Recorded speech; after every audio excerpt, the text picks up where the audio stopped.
Field is lined. Let's do this, Tuscaloosa. This is Hillcrest Football on the Hillcrest Football Broadcast Network.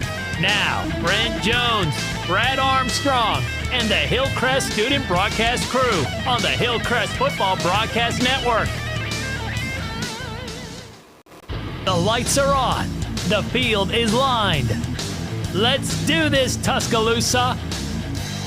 This is Hillcrest Football on and the welcome Hillcrest to Football Senior Broadcast Network Network. Now, here at Brent Roy Jones, Johnson Stadium Brad on the campus of Armstrong, Hillcrest High and the School. Baker, if Hillcrest you'll Student get a shot of the Broadcast field Crew out on there, the we can Hillcrest see Football the Broadcast seniors Network. out on the field being honored The lights are on. by The our field is PA lined. and our fans and getting Let's do recognition this, as they are Tuscaloosa. escorted by various This family is members and friends. Hillcrest And Football what a on senior the group. They Hillcrest Football stretch all the Broadcast way Network. from Now, the Brent 2-yard Jones, line Brad on one end, on the Armstrong, north and end of the field, Hillcrest to the Student 2-yard Broadcast line Crew on the on the Hillcrest south end of the Football field. So it's a Broadcast Network. 96-yard group. Dang. Brent The Jones, lights are on. Brad The Armstrong, field Brian is lined. Pirano, and do Baker this, Jones, Tuscaloosa. our director here tonight. This is We welcome you Hillcrest to Football Hillcrest on Football, the Hillcrest final Football regular Broadcast season Network. game Now, of Brent the year. Jones. And guys, if this team can pull it off here tonight and go 10-0, they'll be the first team in Hillcrest history to go back-to-back undefeated regular seasons. That's pretty impressive. Pretty impressive. That's a huge deal. That's I mean, I'm telling you, and not only that, but from a statewide standpoint, that's a pretty impressive thing. I'm not sure, has anybody over the last 2 seasons in the state of Alabama had, and I'm sure the answer is yes to somebody, but I can't think of anybody. How many teams have had a regular season undefeated the past 2 years besides us? Well, that's a good point. That's a good point. And I realized we lost to the state champ Saraland, but it wasn't them. Right. So don't let me forget that I need to welcome you to the County Commissioner of District 3, Mark Nelson, pregame show. Thank you, Mark Nelson, for all you do for Hillcrest football. And guys, we have this is kind of an odd situation here tonight.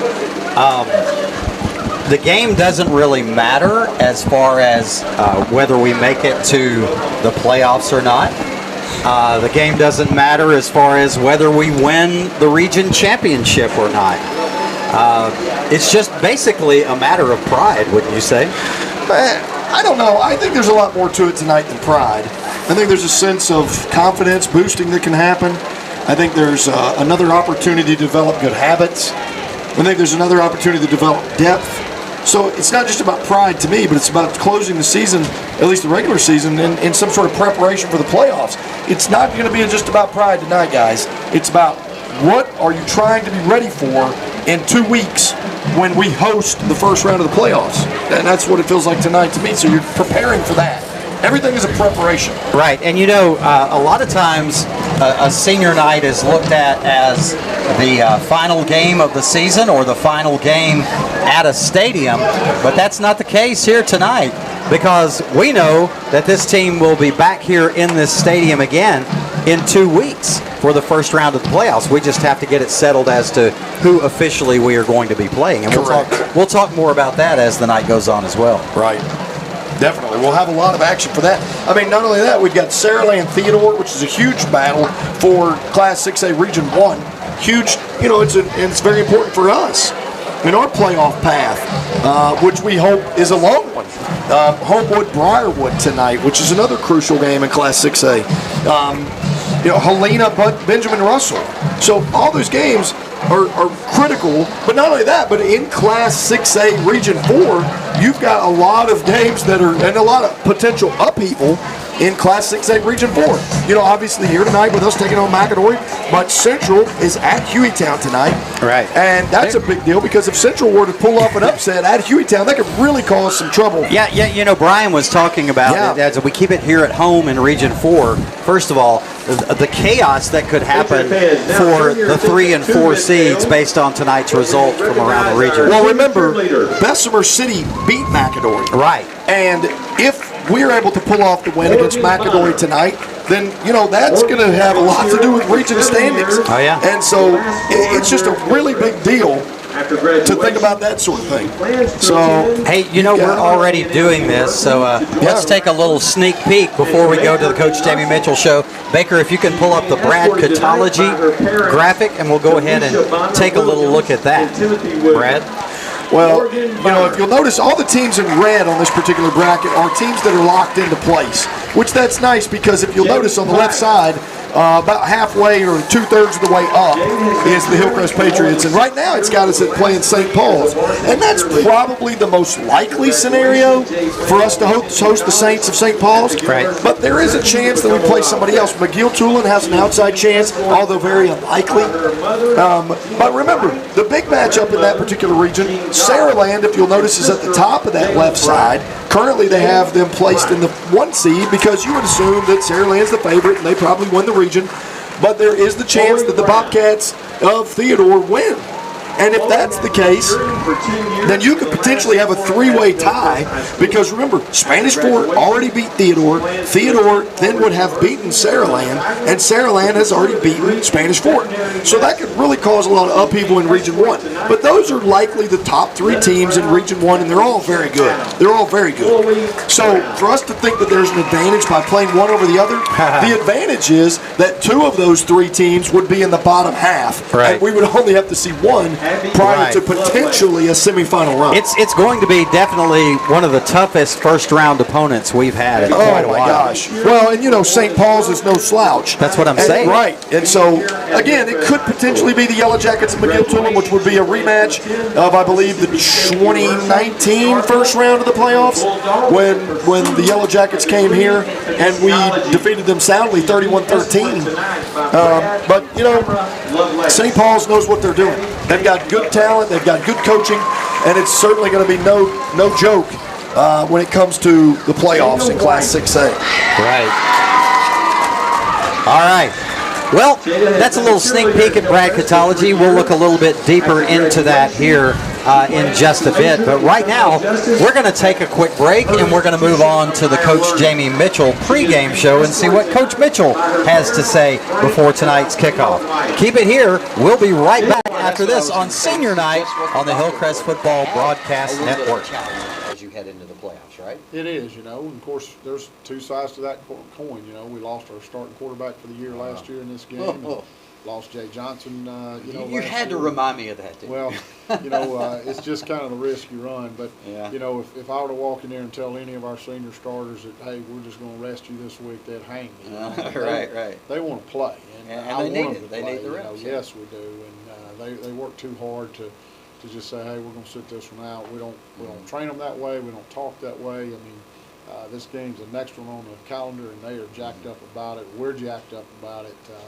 We're excited. I mean, senior night's always a very elite night for those guys, and those seniors are kind of a very special group to me. They were sophomores when I got here, so they've been through 3 straight years of blood, sweat, and tears. We rolled into one. Hand tossed in a homemade sauce. Well, they did something nobody's done. It's a late night itching, a game day tradition. It's Sunday after church. From Tennessee to Florida, Mississippi to Georgia, we keep putting our chicken first, and it's golden fried, made with pride. It's the chicken people speaking since '65. It's Guthrie's chicken.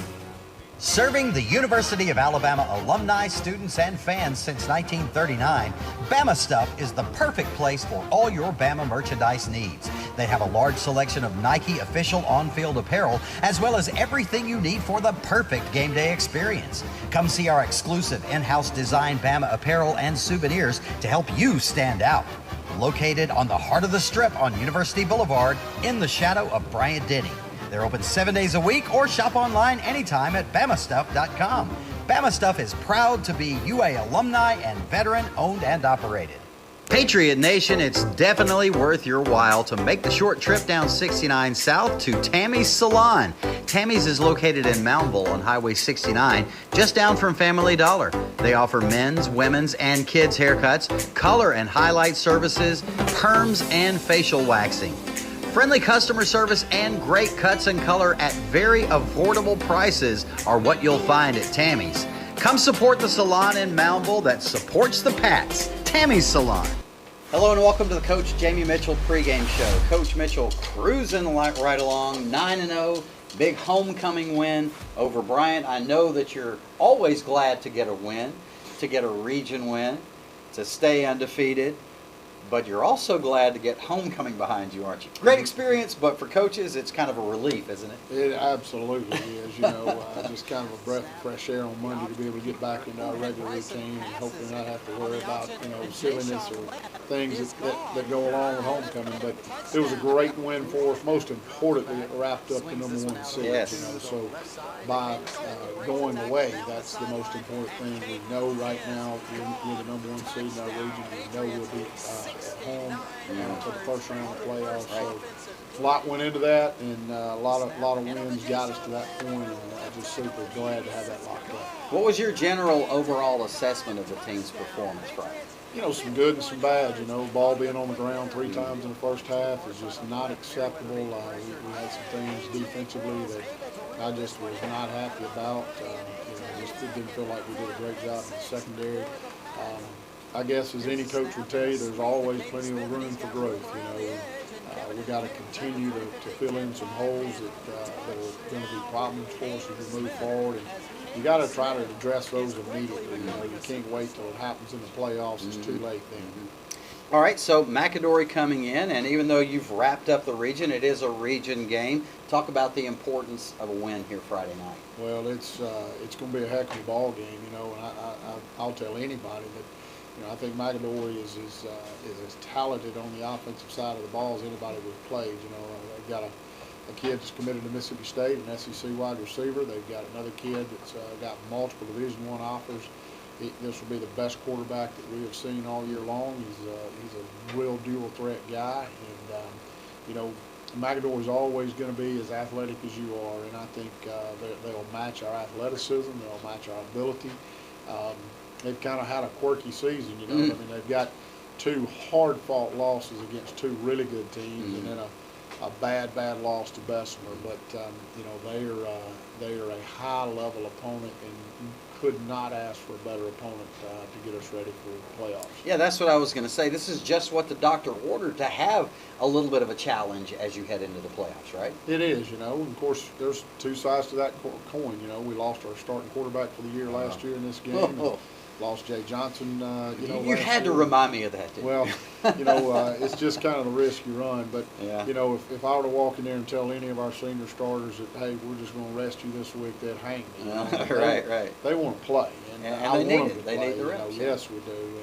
And they work too hard to just say, hey, we're going to sit this one out. We don't train them that way. We don't talk that way. I mean, this game's the next one on the calendar, and they are jacked up about it. We're jacked up about it.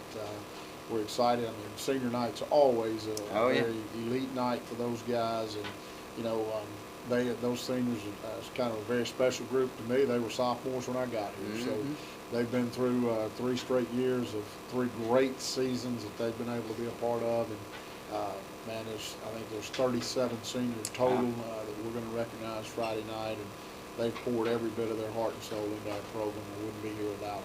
That's great. Can't wait to round out the season at Roy Johnson and get ready for playoffs round 1 in a couple of weeks. We're excited about it, and I hope we'll have another great crowd on Friday night. Thanks.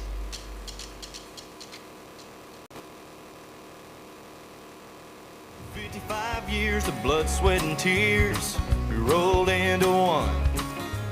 Hand tossed.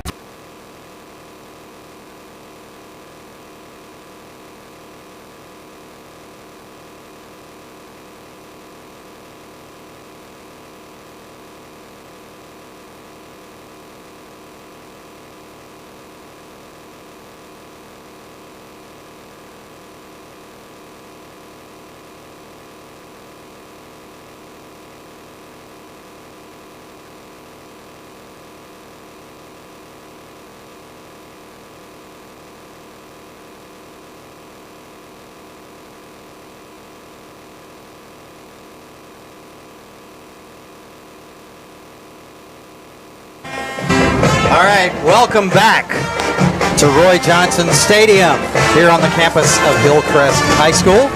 Brent Jones, Brad Armstrong, Brian Pirano, Baker Jones, Angel. What's Angel's last name? Shelton. Angel Shelton, yes. Donald Falls, our cameraman, we're all here. And Baker, if you'll get a shot of the booth, I want to point something out to you guys. If you look at the shot here on the booth, Kevin Thomas is suddenly a much more handsome man tonight. Yeah, he looks way better tonight. How did that happen? I don't know. This guy over to my left is way better looking than Kevin. Yeah, see, I thought it was Kevin, but I was like, no, that can't be Kevin. That guy's way too good looking to be Kevin. Yeah, that guy's good looking. Okay, speaking of Kevin, he just sent me a critical comment about the sound. Okay. He's not allowed to criticize when he's not here. Oh, well. Anyway, okay. Hey, all right, we're about 13 minutes away from kickoff, and guys, in talking to Coach Mitchell, one of the interesting things he told me, and I know you guys have discussed this with me as well, is the all-star roster that these McAdory Yellow Jackets have. You know, they have been somewhat successful on the field as a team, but they have an all-star roster with people who are going to be playing at the next level, do they not? They have some talent. Brian obviously knows. Now, Brian's usually really good at that. He knows a lot more about these kids. But I look, last year, and I'm going to let him comment on that, but last year, you know, this was obviously not a great game for us last year. We ended up winning big, but we had a few key injuries. Right. You guys remember that. But, you know, that was a pretty talented team last year that Hillcrest really kind of had their way with. Yeah. But Brian, I'd like, let Brian talk a little bit about the talent of McAdory. Can you tell us about some of these players? I know one, Jacory Whitted, the wide receiver, is committed to Mississippi State, right? You and I were looking at his stats before the game. He's listed on 247 as at 6'5 and a half, 254. Talking to Greg Patterson, talking to A.J. Quarles today. Miss State plans to use him as a tight end, but for McAdory, he's a wideout. And maybe not quite as dangerous, but still a D1 commit with some group of 5 offers. Is number 9, Tavares Coles, as well, a senior. And we believe the quarterback, well, not any major offers yet. Coach Patterson thinks he will definitely be a college prospect. We believe that's number 1, Jacob Clopton. So I think arguably this could be the most talented, at least on paper, offense that we faced yet this season. Well, it's certain that this team is one of those schools that expects to win. You know, that's one of the things that I think we've kind of run into this year. Sometimes the teams that we play, Bessemer City, they haven't had a tremendous amount of success. Central hasn't had a tremendous amount of success. And you start running into schools that, may expect or not expect to win. That's a big difference. Yeah. And this team, McAdory, is one of those schools. They generally are there. They're a playoff caliber team, and they certainly are prepared to win, and obviously they expect to win. Yeah, and one of the things about this, Coach Mitchell said this will be the best quarterback that we face all year long. If this is the best quarterback that we faced all year long, we face some pretty decent quarterbacks, and we've got 2 guys who are going to be playing at the next level at wide receiver, and the fact that one of the weaknesses, if the defense has any weaknesses, has been the big chunk plays downfield on the back end with the long passes. This could be a little bit of a difficult fight here tonight for the defense. Well, last week Bryant had a really talented quarterback, but he didn't really have the pieces to kind of surround him with anything. And so that's one of those things where McAdory probably has a lot more pieces to the puzzle. Now, to me, our defensive backfield sometimes find themselves looking in the backfield for run plays, and all of a sudden they're like, oh gosh, deep ball. And so when they're prepared for that, maybe they're going to look a little more able to cover those plays. And tonight feels like something maybe they will be a little more expecting of the deep ball. Yeah, well, and this is something that Coach Mitchell and I discussed on the Hillcrest Huddle Tuesday night, too. Teams have pretty much given up trying to run the ball up the middle against Hillcrest. So they've opted to go for the screen game, and they try to get some space out in an open space, get some ball carriers out in an open space with the screen game, right? That causes the cornerbacks and the safeties to suck up and try to defend that because it's happening so much. And then all of a sudden, they'll fake them out with a screen game and chunk it downfield and have those big chunk plays. And that's what's been happening. And Coach Mitchell was talking about how the team needs to have better discipline regarding those things. Well, this is a team that's been pretty disciplined on defense, except for those few chunk plays. Right. And you think about it, the most amount of points we've given up all year is 14. Well, in the two games that we've given up double-digit points, 14 to Central, 13 to Bryant. Right. Deep balls. Right. Deep balls. You've got to be able to protect against that. For sure. You got to be disciplined to do it. And it should be a challenge. It's really a nice thing to have, a nice problem to have when your biggest challenge is giving up double digits and giving up a few chunk plays. Right. But you remember, it's all about expectations too. You want this team to be somebody that's ready. Huh. That was a huge difference, by the way. It's you making that noise, your mic. Maybe it's a loose connection. See, let's try to put you in mic number 4 here and see if that makes it better, because that sounds so much better, doesn't it? Oh, my gosh. Anyway, as far as this defense goes, you really want these kids to expect to make plays. And anytime they give up a chunk play, anytime they make a really good play, it really alters their confidence level. And so you've got to be prepared. To me, that's the biggest difference. Go ahead, Pete. I think also one of the biggest things, oftentimes it's that channel here on this Way little mixer. better. Yeah, that channel on the mixer is loud. Well, Okay, that's you're good to know. talking about a little bit about our defense. Secondary giving up those chunk plays. I think you talk to our coaches. Oftentimes they say it's as much our D line's issue.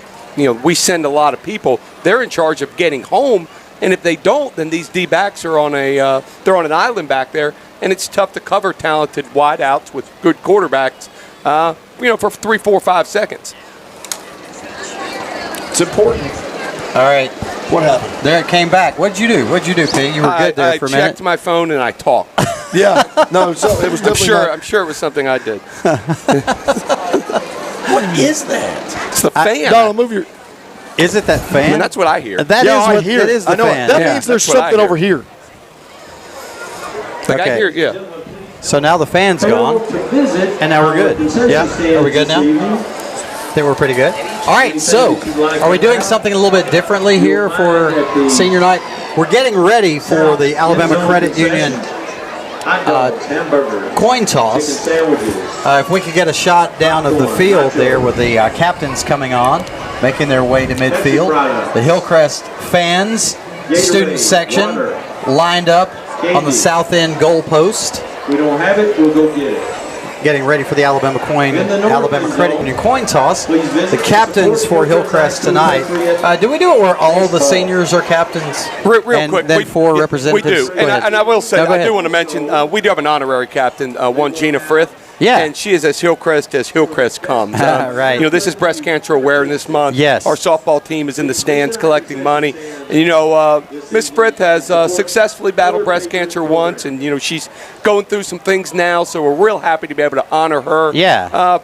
That's great. I can't think of how many years in a row she's been coming to Hillcrest events, though, but she's going out with the 4 seniors tonight. Of course, a longtime employee at Hillcrest as well. Captains for Hillcrest, number 53, Cameron Ivey, number 79, Samuel Moran, number 50, Tristan Hunter, and number 51, Cole Hudgens. For McAdory, if I can catch their numbers, number 4, number 4, number 3, number 2, and number 16. 4, 3, 2, and 16. That's Noah Smith, Eric Lessiers, Carrington Daniel, and I missed the other name you said, 15? 16. Humberto Rosales. That was pretty good, wasn't it? That was nice, yeah. All right, let's watch the coin toss, and let's see if we can actually pay attention this week and see what happens. All right, so the officials are talking to the captains, telling Gina Frith not to throw any wild elbows or anything like that while she's out there on the field. Just kidding, of course. Senior Tristan Hunter. The officials do have a little bit of a pregame speech that they go through with the captains every week, of course. Now, Gina Frith, I believe, is going to call the toss for the Patriots. Let's see if she wins it. It looks like McAdory has won the toss as the official is speaking to McAdory. Oh, no, there's the toss. Okay. Gina Frith has made the call, and let's see who won the toss. It's really hard to tell because he's going back and forth to each of them. All right, y'all go ahead What, there's got to be is there a mic on somewhere? What is that? What? I'm serious. Where did you that hear come that? from? It's the band. How are we picking up Megan Miller more than we pick up ourselves? She was just being loud. McAdory She's will receive 75 feet Okay. away. McAdory will receive the kick. Patriots will be on defense first. So that's the way we like it. Good way to start out. Thank you, Alabama Credit Union, once again for sponsoring our coin tosses all this year, all last year, and I think the year before as well. Alabama Credit Union, a longtime sponsor for us. Ready to get some football started. Boy, we got a lot of smoke going here on the south end zone. A lot of smoke over here on the south end zone. Somebody brought the high-powered maxi smoke machine here today. Pink smoke coming for, of course, breast cancer awareness. And let's see if I can read through the smoke what the banner says for Hillcrest. Trick or treat, smell defeat, senior night, and something else. But here come the Patriots through the banner, headed toward the sideline with the Doomsday Defense banner, the Patriot banner, and the American flag. I like the look here tonight with the red jerseys, the light blue pants, and the light blue helmets. That's a good look. It is a good look. I like that. And with the 3 different colors, you can make all kinds of different options out there. White pants, blue pants, gray pants. And then, of course, you got the 3 jerseys with the white, blue, and the red. Of course, you don't wear the white at the home, but at the same time, you can create a lot of different options. I like it. All right, guys. Last time for us to be here this season in the regular season. Hopefully we'll have a couple more games in the playoffs. We know we'll have at least one here. And it's usually hard to do 2 games in a row at home in the playoffs. Yeah. But maybe by week 3, we'll be back here again. But a week off next week, a much-deserved break as this team has played 10 consecutive games without a break. And I know that Coach Mitchell likes to do that strategically to get a little bit of a break and get some... Why are you touching my volume? Oh, sorry. It's too loud. Okay, sorry. And to get some injuries healed. Ooh, that stinks. Smells like a bunch Have a of little bit of fireworks. extra time preparing for that first-round opponent. God. That was a lot of smoke. That's terrible. A little much. All right. Harvard Real Estate Kickoff coming your way now. From the foot of Evan Williams. Back deep for the McAdory Yellow Jackets is number 2, Terrence McDaniel. Toe to leather, and here we go. McDaniel's going to field this one at the 5. Nice high kick, and he bobbles it at the 6. He's able to fight off a few tacklers after scooping it up, but he's down at the 10-yard line, and that will be a tough place for the Yellow Jackets to start. Well, to me, one of the things that McAdory cannot do is shoot themselves in the foot. And you certainly don't want to start off with bad field position. And, in a game where you feel like Hillcrest is the favorite, I hate to say heavy favorite, but certainly the favorite. And one thing you don't want to do is give Hillcrest any sort of advantage before the game has even begun. Right, if you're McAdory, that's the worst thing that can happen. Speaking of, we didn't do our Bama Stuff keys to victory, so we'll have to do them between plays. That's fine. So be ready to go back and forth between that, please, Baker, on the keys to victory. All right, here we go. First play of the game. The quarterback, Clopton, takes the snap, swings this one out to his wide receiver at about the 15-yard line. The catch is made there. That's a pickup of about 10 to number 17, Sean Tolbert. It'll be 2nd down and 5. That offensive line for McAdory is pretty impressive looking. Got a pretty good looking left tackle there. And it's nice and confusing with those white jerseys and gold numerals. They don't really stand out very well, do they? No. Clopton takes the snap, swings this one around to the right side. It's caught. Barkley Crawford there to make the tackle at about the 19-yard line as the wide receiver came in motion. The catch made there. Brings up 3rd down and 1. And a pickup of 4, and it'll be 3rd down and 1 for the Jackets. Lots of moving around for Hillcrest defensively as they try to prepare for this 3rd and short play. Clopton in shotgun looks to his sideline for a change in the play. Running back shifts from his right to his left. Clopton takes the snap, but there is a pre-snap penalty, and I believe this is going to be okay. Is a timeout and a flag, or just a flag? I think he just was saying. Yeah, it's a false start against McAdory, so that'll back him up 5 yards. Instead of 3rd and short, it'll be 3rd and 6. Yeah, obviously a really good break there for Hillcrest. The 3rd and short, you feel like with that gigantic offensive line, McAdory certainly had the advantage to gain that. But with that false start, really changes things here on this opening drive. All right, Clopson calls the signals, takes the snap, drops back, swings it out to the right side, but his receiver was not ready for that when it just sails over his head as it was intended for the wide receiver, Ja'Cory Whitted. It's no good. So the Jackets will be forced to punt on a 3 and out. So 2 self-inflicted penalties, or mistakes rather, and really McAdory's fault that they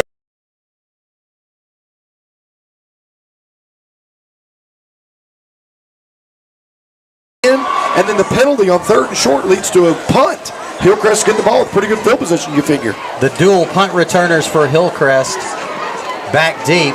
This one will be fielded by TJ Banks on a dead run, 35, 30, 25, and spun down at the 21-yard line. So the Patriots offense with a great start for their first possession at the McAdory 21. And what could have been a good spot for McAdory to be in, they had a really good play design there on 3rd and 6 also. But Whitted doesn't turn around, maybe Clopton doesn't give Whitted enough time to make the play. Whatever the case is, the toss to the flats was incomplete, and McAdory is now in a real bad way with Hillcrest starting at the McAdory 21-yard line. For sure. Bryson Kimbrough in shotgun, 2 wides to the left, 2 to the right. Bryson swings this one out to Caden Smith on the right side. He sheds one tackler, works his way forward to about the 13-yard line. So a nice little pickup of 8 yards on the connection there from Bryson to Caden. Well, and poor tackling by McAdory. Looked like people just trying to knock Caden down. Caden's a pretty big kid. You're going to have to wrap and take him down. He's very shifty, too. All right, Bryson under center now on 2nd down and 2. Play action pass. Bryson rolls out a little bit to his left, slings it out to the left side, intended for Jay-Sean Land, but well out of his reach, and it's incomplete. 2nd down, 3rd down and 2. Yeah, Jay-Sean's open, but Bryson just not able to get his feet set. So the safe play there is probably just to throw it away. You give Jay-Sean a chance if he can make it, but the good news is Jay-Sean was really the only person who could have caught that ball. We've played 2 minutes here in the first quarter. Hillcrest with a 3rd and 2 at the McAdory 13. The toss sweep to Jay Brown, 10, 5, and into the end zone. Jay Brown with the first points of the night on a 13-yard touchdown run. It's 6-0 Pats with 9:53 remaining in the first quarter. And there's the bread and butter, the old toss sweep. I'm telling you, it's the new version of Hillcrest. They love to run to that near side. The toss sweep has become a real bread and butter play, and they did it really well there to put the Hillcrest on the board. Again, taking advantage of McAdory's mistakes and making them pay for what could have been a first down, at least for the Jackets. Dr. Brandy Patterson, extra point attempt coming your way from Hudson Hall. Snap, Jameson Farley to hold. Hudson Hall to attempt the point action. The snap, the placement, the kick is up, and the kick is good. Hillcrest 7, McAdory nothing. Quickly, only 2 minutes and 7 seconds gone by in this game. Well, and the other thing is, McAdory's already possessed the ball. Right. So the 2 minutes and 7 seconds includes both teams possessing. So Hillcrest is not only first team to score, but they're also up possession, basically. So that's tough. You know, McAdory's got to do something here early. Hillcrest takes advantage of their mistakes. Let's see if Hillcrest can do it again. I felt like before we got here tonight, is tonight another one of those games where Hillcrest will try the old top onside kick? And I just feel like tonight we'll see the onside kick again. Yeah, you may be right, because they do it if they see that it's open, if they look at the formation for the return team, they've seen something on film, then they're ready to do it if they need to. All right, so Evan Williams on to kick. The Harwood Real Estate kickoff coming your way from the toe of Evan Williams. Here we go. Evan gets that ball so high and deep, fielded at the 5-yard line. The two returners fight over it momentarily, and that allows the Hillcrest coverage team to come down and make the tackle at the 10-yard line again. So 2 possessions now for McAdory, both of them starting at the 10-yard line. Yeah, that's poor special teams play right there. 2 kickoffs in a row for the Jackets, and it certainly puts them in another bind as they begin their second possession of the game. Again, you know, Coach Pete talked about it prior to the game. The Jackets certainly look talented. I mean, Whitted out there looks like a grown man playing wide receiver. Oh, yeah. But, you know, they just can't get anything going. At least not yet, but it's still early. Long way to go, fellas. Empty set for the quarterback, Clopton. Calls the signals. Drops back, looks downfield. Slings this one across the middle, and it is caught at the 20-yard line by the receiver, number 9, Tavares Coles. And that will be just short of a first down, a gain of 9. It'll be second 1. That feels like a play that we're going to see this defense give up regularly, just because I feel like as the season progresses and we move into the playoffs, I think Hillcrest will force teams to nickel and dime them. 11-play drives, 8-play drives. So we'll see how that goes. All right. Clopton back to pass again, slings this one up high down the left sideline, intended for Tavares Coles on the little fade pattern, but TJ Banks is there in coverage. It goes sailing out of bounds harmlessly.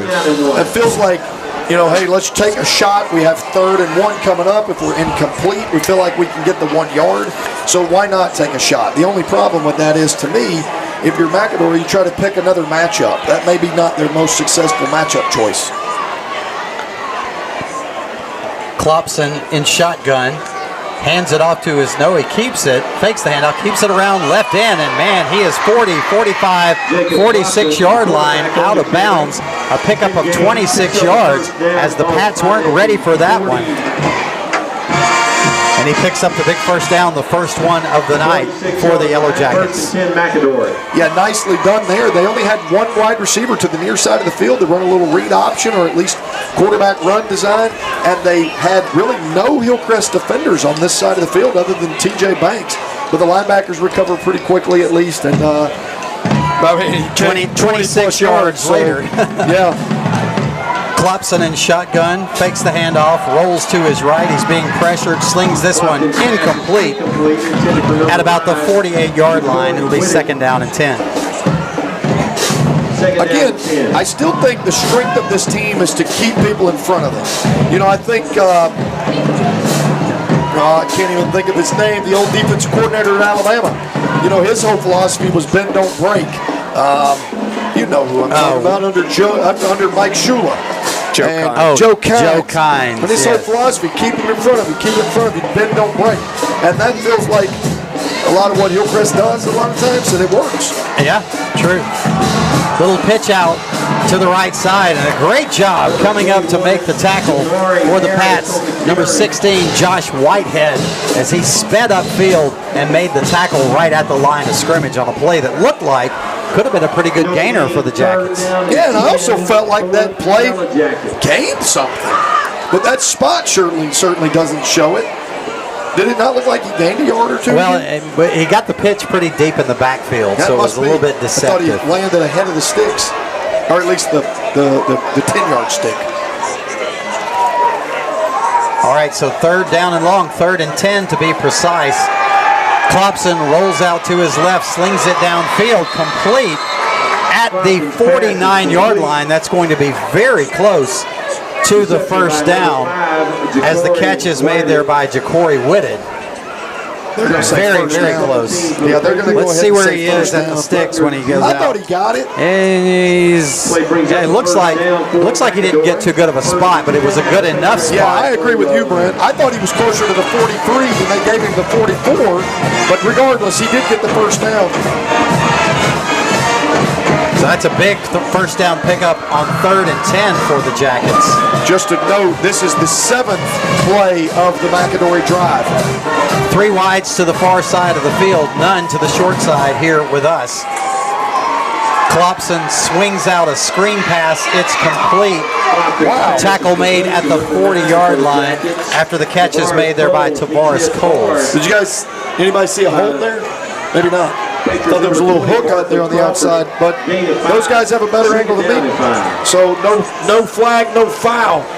Pick up a 5 down to the Hillcrest 39-yard line for the Yellow Jackets. McAdory doing a pretty good job moving it left and right, keeping this Hillcrest defense on their heels. Bunch formation to the short side of the field on the right. Here's the snap. Klopson back to pass, being pressured, slings this one up for grabs deep down the middle. It is incomplete, as it was intended for number 9, Tavares Coles. There on coverage is Barkley Crawford. It'll be 3rd down again for the Jackets, 3rd down and 5. 9th play here for the Jackets. They're 2 of 2 on 3rd down on this drive. Let's see if they can go 3 for 3 in this second drive of the game. Empty set, 2 wides to the right, 2 to the left. Klopson takes the snap, drops back, plenty of time, completes it at the 35, the 30, down to the 27-yard line, goes number 17, Sean Tolbert, and that is enough for a first down for the Yellow Jackets, and they continue to move it down the field. Well, impressive drive right here for the Jackets. This is now their 10th play of the drive, 3 for 3 on 3rd down. Yeah. And they've advanced all the way to the Hillcrest 28-yard line. Yeah, I was just about to say the same thing. Those 3rd downs, they're converting them. Hillcrest has got to figure out a way to get off the field. Let's see if the old Joe Kynes bend but don't break philosophy holds true here. Klopson under center now. He takes the snap. It's a handoff over left guard. Good job by the Hillcrest defense coming up. Evan Williams making the tackle along there with TJ Banks at about the 29-yard line. And that'll actually be a loss of a yard. It'll be 2nd down and 11. Yeah, really nicely done. Evan Williams shed a blocker. Had some really good help on that defensive secondary. Good play for Hillcrest. So far, this has all been pass generated. The Jackets have done a really good job. Other than the big run of the quarterback run, everything else has been on the through the air. Klopson in shotgun. Movement. We're going to take procedure 5 yards. Somewhere along the offensive line, I believe. Yes, that is a false start by McAdory, so that will back them up 5 yards, and it'll be 2nd down and 16.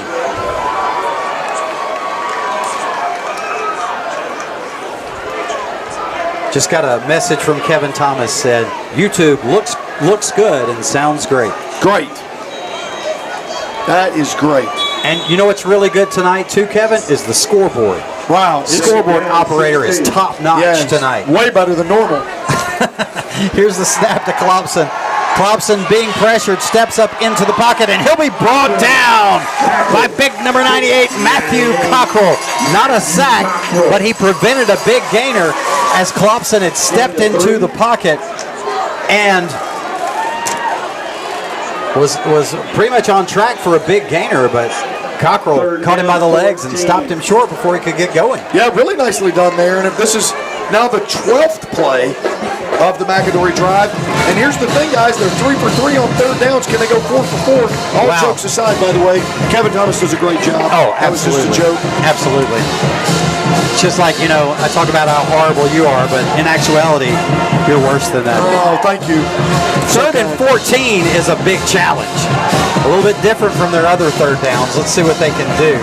The snap, Clopson back to pass, being pressured on his back heel, just throws this one out of bounds to avoid a sack by big number 98, Matthew Cockrell once again.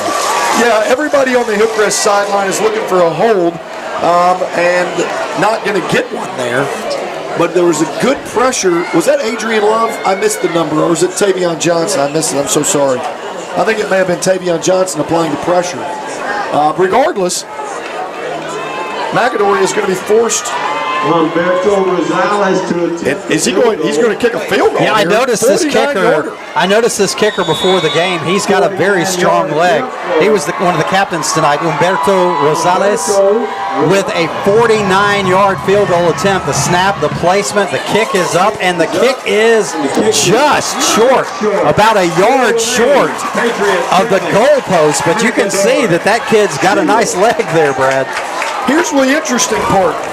And we've talked about this all season long. I don't think teams will beat us if they have to score on 11-play drives, if they have to score 9-play drives.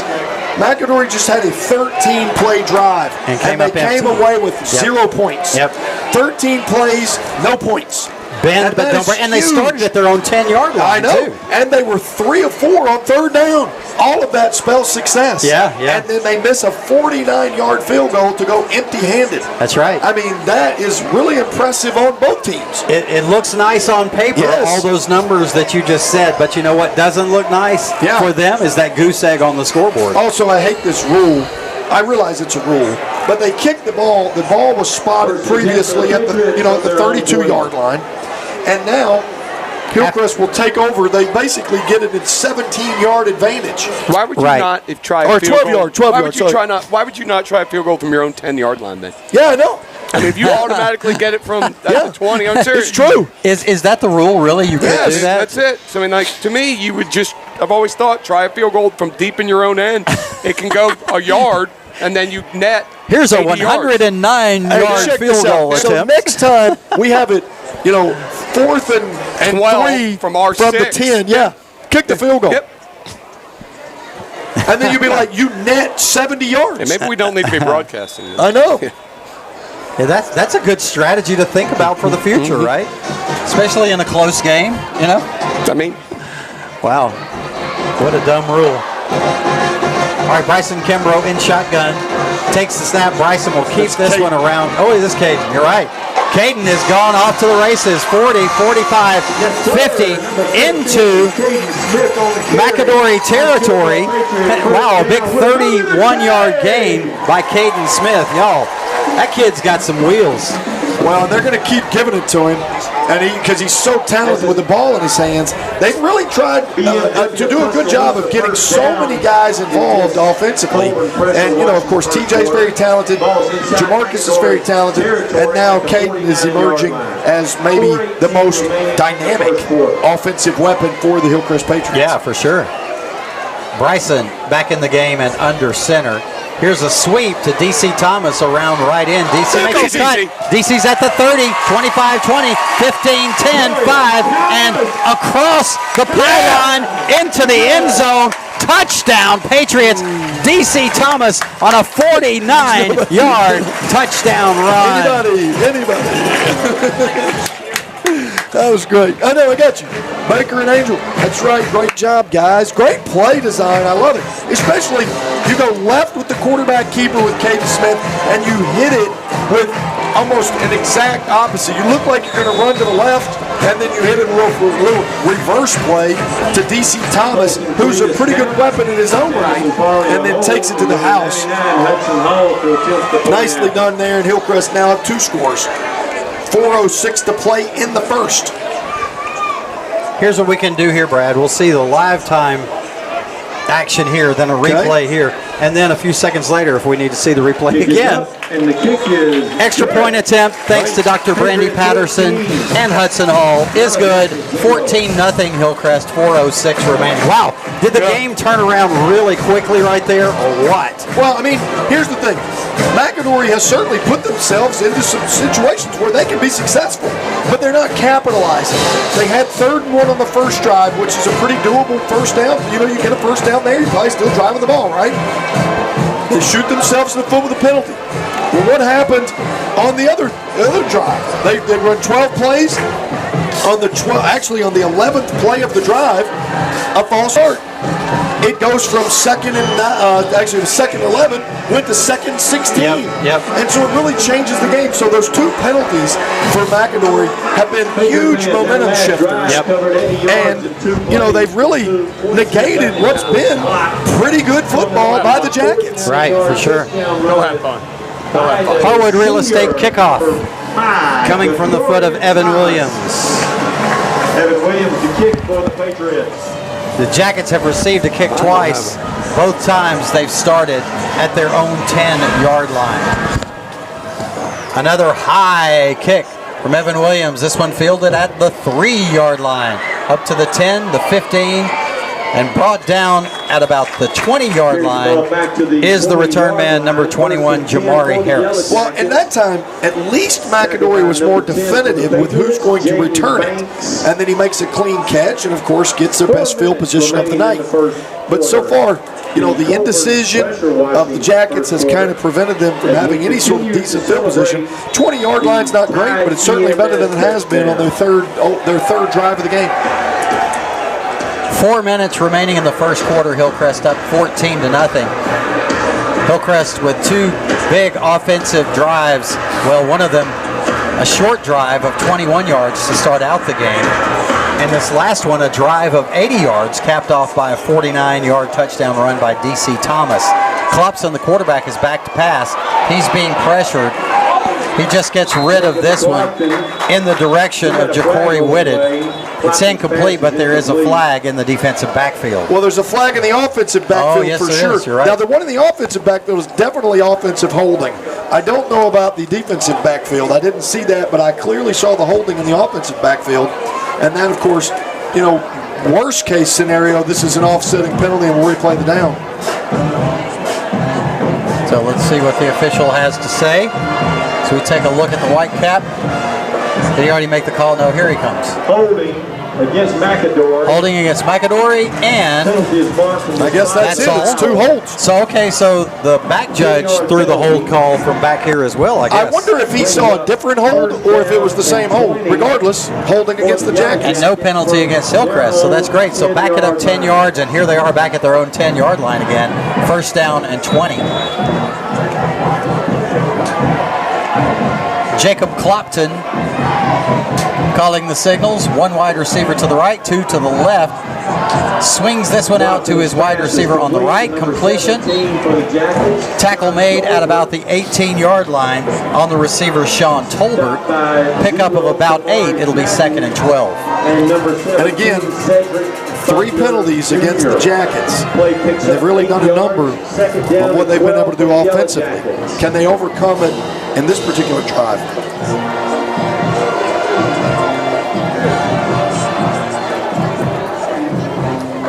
Man comes in motion from right to left. Klopson calls the signals.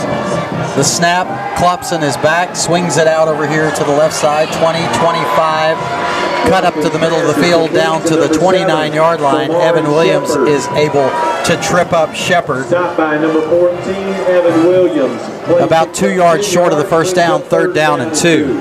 So they went from 1st and 20 from their own 10-yard line. On 2 plays, they picked up 18 yards, and now they're in a makeable down and distance on 3rd and 2. Well, both through the air. It's where McAdory's kind of making their money right now. Empty set, though, makes Klopton very dangerous. 3 wides to the right, 2 to the left. Klopton will keep it up the middle, weaves his way through 40, and slips trying to make a cut at about the 44-yard line. So obviously 15 yards is plenty on 3rd down and 2, and it'll be 1st down for the McAdory Yellow Jackets. I'm telling you, that kid is very good offensively.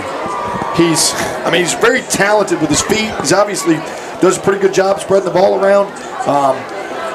But he just creates a lot of issues for the Hillcrest defense. And so far he's been able to, now they're 4 of 5 on 3rd down. More and more these days you see athletic quarterbacks than the traditional drop back passers. Here's a pass across the middle that is intercepted by the Patriots' Barkley Crawford at the 45-yard line, but there is a flag on the play in the defensive backfield. Let's watch the replay. I'm sorry. Let's watch the replay and see what happens here. It's going to be pass interference, maybe? He was going for the ball, if you ask me. Well, and he let's stepped just in front see. of it. Yeah, let's see what they say. Look at it here now. Yeah. Well, I think that's what they're trying to discuss. Does he not have a right to have a path to the ball? Well, it depends on what the penalty is. So they're just going to say shoved him out of the way. Okay.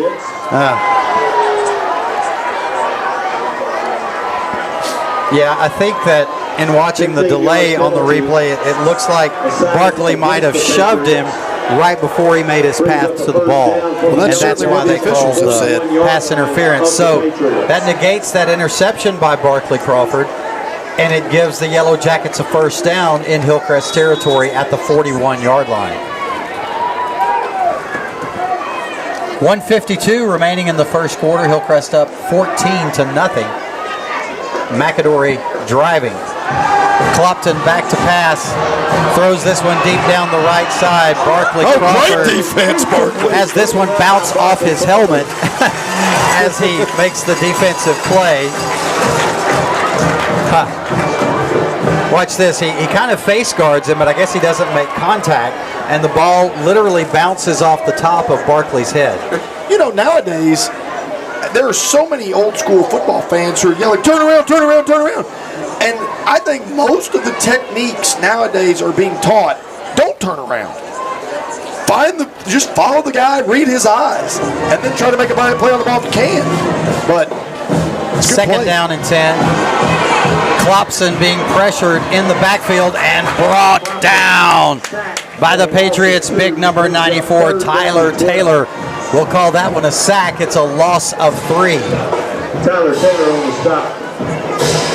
Yeah, pretty good pursuit there. Of course, Clopton able to avoid a tackle early, but not able to avoid all of them. And this brings up the 7th 3rd down. And I misspoke earlier. McAdory's now 4 of 6 on the previous 6 3rd downs. Nice Guthrie stat line there for us. Flag on the play. Love me some Guthries. What do we have, another false start? I am not sure what cause it felt. Is there a substitution penalty? I think it's illegal shift.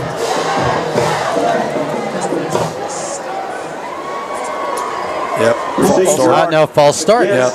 McAdory. Wow, that's about the 4th false start for them tonight. Is that right? That's their 3rd false start, I believe. They had 3 false starts in the holding. Okay. Lots of penalties, though. Definitely doing the old proverbial shooting yourself in the foot. Oh, certainly, and this is their 6th play of this drive. So able to move the ball, but not able to capitalize on anything. Right. That makes it 3rd down and 19. We're having some clock issues. It's continuing to run. The Whitecap has asked for a new play clock, finally, but the game clock continued to run. The snap, Klopson back to pass, being pressured, steps up into the pocket, continued to be pressured, gets it away, and it's incomplete as it falls to the ground at about the 25-yard line as Barkley Crawford dove for the potential interception but could not get there. Hey guys, we're behind, so after this punt, Baker and Coach P, we're going to take a quick break to get our break in for the 1st quarter, okay? So be ready for us to go right away. 27.3 seconds remaining in the 1st quarter. Hillcrest up 14-0. Now forcing a punt after another pretty nice little drive there by the McAdory Yellow Jackets. 6-play drive. Resulting in no points. That's right. TJ Banks, Jamison Farley back deep, In punt formation. ready to receive the punt. The left-footed kick is away. It bounces at the 21-yard line, bounces over TJ Banks' head and into the end zone. Let's take a break. Back after this. This is the Hillcrest Football Broadcast Network. 55 years of blood, sweat, and tears, we rolled into one. Hand tossed in a homemade sauce. Well, they did something nobody's done. It's a late night itching, a game day tradition. It's Sunday after church. From Tennessee to Florida and Mississippi to Georgia, we keep putting our chicken first, and it's golden fried and made with pride. It's the chicken people speaking since '65. It's Guthrie's, Guthrie's, Guthrie's chicken. Back at Roy Johnson Stadium, here's the snap, the sweep to Shamar Moore around right end. Shamar moves it forward to the 26-yard line. Nice little pickup of 5, and it'll be 2nd and 5 for the Patriots. That's it for the quarter. And that will be the end of the first quarter. So we will take another break, and we are back after this. Your score, Hillcrest 14, and the McAdory Yellow Jackets nothing. And we are right back after this. Go ahead, get it queued up, Baker. We'll wait for you. We got to wait for Baker to get the commercial queued up. It happened really fast between those two commercial breaks. I feel like CBS. Yeah. So we're on commercial break 4, Baker. There you go. And here we go. This is the Hillcrest Football Broadcast Network. One more time.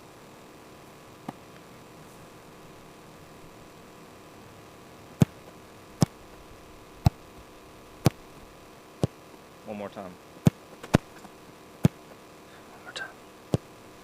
At Alabama Credit Union, we know what it takes to get it right. One more time. Visit alabamacu.com today and feel good about your money. When the Patriot Nation gets hungry for Chinese food, there is no doubt about where to go. Lee Palace in Inglewood Village. Lee Palace has been in the same location for 20 years and loves the Hillcrest community. You just can't beat their incomparably delicious Chinese cuisine in a family-owned, friendly environment that is second to none. The folks at Lee Palace love what they do and are very passionate about providing you with the best in town. Lee Palace says, go Pats!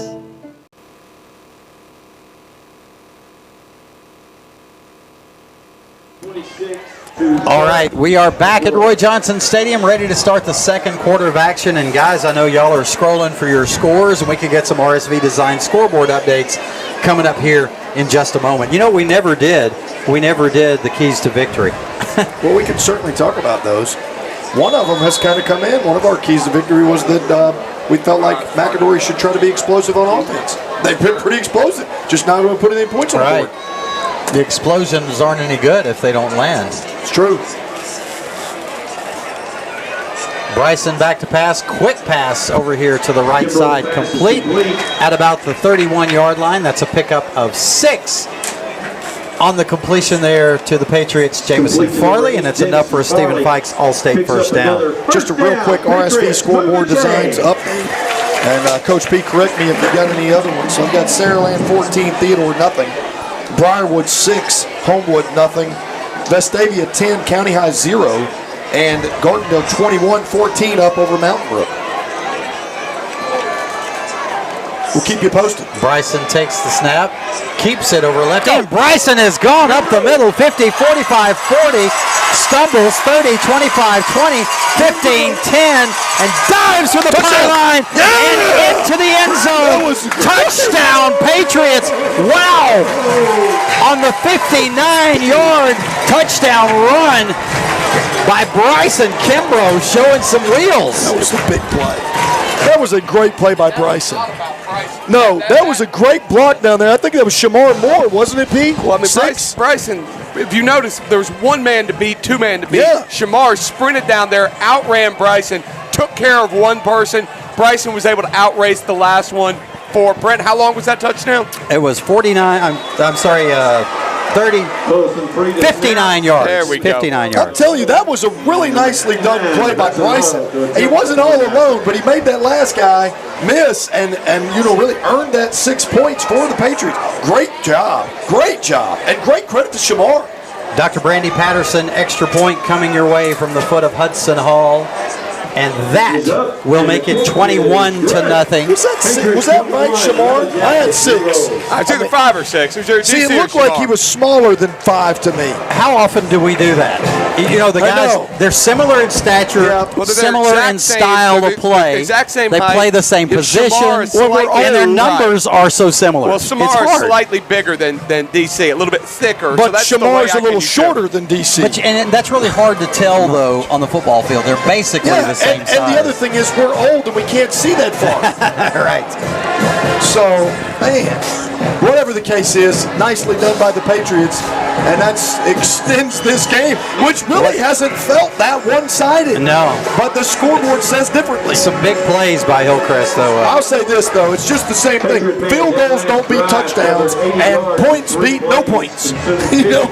Scoring beats not scoring. That's true. So, every time. Yep. 11:20 remaining in the game. Not the game, first half. Here at senior night, Hillcrest up 21-0. Harwood Real Estate kickoff from Evan Williams is deep. It bounces at the 1, bounces back into the field of play. And is it recovered by the Patriots at the 4? Yes. It looks like the Patriots have recovered it. Wow. The receiver decided to let it bounce into the end zone, and that was a mistake as it took a bounce at the 1 and bounced backwards. The receiver tried to get there to recover, but he knocked it away, and it was recovered by, let's see, I couldn't tell. Let's see if we can tell here. Somebody in a red jersey. Yeah, but that's a special teams player of the game play potentially. It's who that is. Right here. It's right there. It's right there. The guy's still on the 28. ground. Oh, I couldn't see it. All right, watch it. You got one more chance. You got one more chance. Can you see who it is? I think it's 28 right here. That guy. 28. You may be right. 28. That is Jamichael Watson. By the way, that's 3 out of 4 special team failures. Absolute failure by McAdory on the kick return. So Hillcrest with a first and goal now at the 4-yard line. The snap, the handoff, and just short of the goal line at about the 1 is Jay-Sean Land. It'll be second and goal from the 1. Isn't that interesting? We talk about offense, we talk about defense. Good teams talk about special teams. And the special teams tonight has just been atrocious for McAdory. Yeah, and great for Hillcrest. Bryson under center. Quarterback sneak, and he's across the goal, and that is a touchdown for the Patriots, extending the lead to 27-0 with 10:56 remaining in the first half. Wow. On the field, I would guess when we do total yardage, it'll be, 2-to-1 ratio, something like that. But the yards that McAdory has put up felt pretty good, Respectable for sure. They have done nothing to score any points, and they have really shot themselves in the foot all night long in what could have been maybe at least a closer battle. Has been a blowout so far. Yeah. Dr. Brandy Patterson of Brookwood Women's Health Center extra point coming your way from Hudson Hall. The snap, the placement, the kick, and the kick is good. That's almost automatic, folks. 28-0. Patriots. Wow. Man, a lot of exciting big play action in this game so far. Well, again, Joe Kynes-esque, even when McAdory's done well, Hillcrest has kept them in front of him. Yep. And on the chunk play attempt, remember, Barkley Crawford made a really good face guard pass breakup. And that has been really the biggest opportunity by McAdory that they were not able to capitalize on. Again, the defense has played, we talked about the chunk plays against Bryant, the chunk play against Central. Those plays really hurt us in giving up 13 and 14 points respectively. Tonight, Hillcrest has been up to the challenge of the deep ball, and that's certainly something that we're going to have to be ready to do as this season progresses. Right. Harwood Real Estate kickoff. Well, these kicks have been high and deep by Evan Williams here tonight. That was quite a turn of events on that last kickoff. as it bounced at the 1, bounced back into field of play, and was recovered by the Patriots' Jamichael Watson. Another high, deep kick, fielded at the 5. This will be returned up to around the 21-yard line. Back to the 20-yard line. 1st and 10 for McAdory. So McAdory will start there after the return by Caden Baker. Okay, now this is pretty interesting. This is McAdory's 5th possession attempt. Remember, last possession attempt didn't count as a possession. Right. But this is their 5th time to attempt to possess the ball. Okay. They've had 3 kickoff returns that have gone to the 10 or less, 2 to the 20. They've moved the ball well. They've had 2 drives of at least 6 plays or more. Yeah. Obviously, no points to show for it, but we'll see what they can do here. Klopson takes the snap back to pass, slings this one deep down the right side, and just out of the outstretched hands reach of Ja'Cory Whitted at about the 48-yard line. I don't know what the dimensions of Ja'Cory Whitted are, but I saw Kamari Patton in coverage, and Kamari's 5'10", 5'11". Whitted looks to be a legit 6'4", 6'5". I mean, he's a gigantic kid at the receiver/slot position, and able to outrun Kamari Patton for the most part. Not able to come up with a catch there, though. Klopson in shotgun, takes the snap, keeps this one around the left end, but not a good idea as he is met there in the backfield by Matthew Walker and T.J. Banks. A loss on the play. I'm sorry, Brent. Go ahead. Aside from Clopton's 26-yard quarterback run, the Jackets have got to be minus 6-7 yards on the ground. They haven't done much. Just no productivity on the ground. Yeah. All their productivity has been on the arm of Clopton. Klopson in shotgun, rolls to his right, looks downfield, slings it complete at the 25-yard line to Sean Tolbert. That's a pickup of about 5 to the 22-yard line. But it'll be 4th down and about 8, and they'll bring the punting unit on. For the Yellow Jackets. Make it 4th and 7 for the Yellow Jackets. 9:38 and counting here in the first half. Hillcrest up 28-0. Jameson Farley deep for the Patriots. It's just been a lot more one-sided than I think I anticipated. Yeah. I didn't expect to win the game. I did. I didn't expect it to be quite so lopsided so far. Right, and it doesn't really feel that lopsided. Yeah. High snap. Punter is able to get it, but it's an end-over-end kick fielded by Jameson Farley at about the 45. He's slung to the ground at about the 30. Flag comes in behind the play. I believe it's going to be some kind of blocking foul against Hillcrest. Yeah, the far side. It did look like the line judge spoke to Coach Holmes already, because it looks like it's going to be against the Patriots. The good news is, guys, that's only going to be the second accepted penalty against Hillcrest so far tonight. And really, what I feel like has been one of the problems for Hillcrest has been, sometimes the penalties. Sometimes, I don't know what the average for Hillcrest is to be penalized, but 2 penalties now. Of course, there's still 9 minutes and 4 seconds to go in this first half. It feels like this first half has gone on for quite some time. 10 yards from the spot of the foul. And it feels like there's been quite a lot of action. I mean, this is already Hillcrest's 5th possession of the game, and there's still 9 minutes and 4 seconds to play in the half. Right. And they're starting at the McAdory 45-yard line. So 2 accepted penalties against Hillcrest. Patriots will begin with their possession at the 45-yard line of the Yellow Jackets.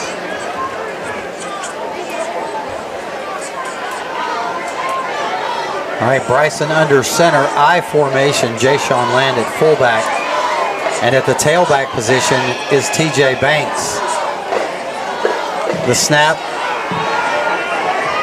Bryson back to pass, throws this one down the middle, intended for his tight end, Jackson Henderson, at about the 15-yard line, but it falls short and incomplete. Yeah, tough play there. Bryson had the defender of the Jackets right in his face, probably not able to step into that quite like he'd like to.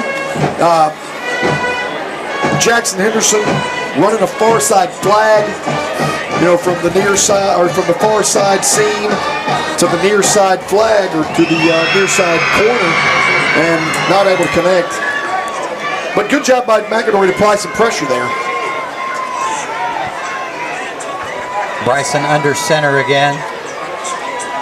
The snap, the handoff to Jay Brown, bounces off one tackler, falls forward for about 3 yards, down to the 42-yard line, so it'll be 3rd and 7. I feel like there's a pretty good example of the strength of Jay Brown. He's wrapped up there at the line of scrimmage, able to shed the blocker and almost just dispose of the kid, and then pick up a quick 3 yards in what should have been nothing. So 3rd and 7 instead of 3rd and 10. Hey, look, anything we can get positive, we'll take it. Patriots need 7 for the Stephen Fikes All-State first down.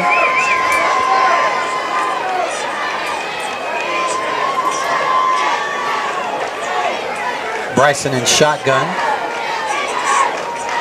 Here's the snap, and Bryson does a good job catching the snap that went over his head and breaking a tackle in the backfield.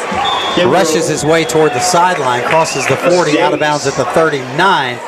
Pickup of about 2, but he'll still be well short of the first down. It'll be 4th down and 5 here at the 40. What do you do in this situation? Looks like Hillcrest is going to go for it. Yeah, I think you go for it. I mean, your defense has played well. You're trying to put your foot on their throat. You continue to push the accelerator. Even if you punt it here, what do you gain? Maybe 20 yards? Right. So, plus, in a situation like this, in a close game, this is good practice for that. Well, and why not? Why not? I just don't. You don't have a whole lot to lose here. Bryson calls the signals. McAdory player jumps, but apparently got back before, or didn't cross into the neutral zone. So Hillcrest calls a timeout. With that timeout, we'll take a break. Your score, Hillcrest 21-28, McAdory nothing. We're back after this. Thanks to Tidwell Paint and Body for sponsoring all of our timeouts. We're back after this on the Hillcrest Football Broadcast Network. 39. Bama Stuff is the perfect place for all your Bama merchandise needs. They have a large selection of Nike official on-field apparel, as well as everything you need for the perfect game day experience. Come see our exclusive in-house designed Bama apparel and souvenirs to help you stand out. Located on the heart of the Strip on University Boulevard, in the shadow of Bryant-Denny. They're open 7 days a week, or shop online anytime at BamaStuff.com. Bama Stuff is proud to be UA alumni and veteran owned and operated. Back at Roy Johnson Stadium, 7:20 remaining in the first half. Hillcrest with the ball, 4th and 5 at the McAdory 40. And the offense makes its way back out onto the field, guys. And it looks like Caden Smith will be the quarterback. 4th down and 5. Caden Smith calls the signals, takes the snap, hands it off on a sweep to TJ Banks. TJ fights his way forward, very close to the first down at the 35-yard line, but he's about a half yard short, I believe, and it looks like McAdory will take over on downs. Unless they get a miraculous spot, which it looks like we may have gotten the spot. I think that was short. Tavares Banks on the carry for the Patriots. I mean, we'll certainly take it, but I didn't think he got it. The clock's still running. Yeah. Just stop. Timeout for measurement. Official By the way, timeout. these officials, I have not seen these guys before. Don't you recognize them? The guys with the black hats and the white I know, black but I mean, shirts? I typically recognize faces, and these guys you don't know look- individuals. Do you notice officials that bad? Yes. They just Yes. become nameless and faceless to me. I No don't know way. why. Even when I'm watching conference games in college football. Well, I in college totally notice football, those you guys. get the close-ups, especially of the white cap. You know who he is. All right, we're going to get the measurement coming up here. As you're right, TJ got a very good spot. Yeah, he's short. They'll stretch the sticks out, and Wow, it's short, but looks it's close. just inches short. Yeah. So McAdory will take over on downs. Yeah. minor victory for McAdory there. Well, I thought that was the right mark. I didn't feel like he got it.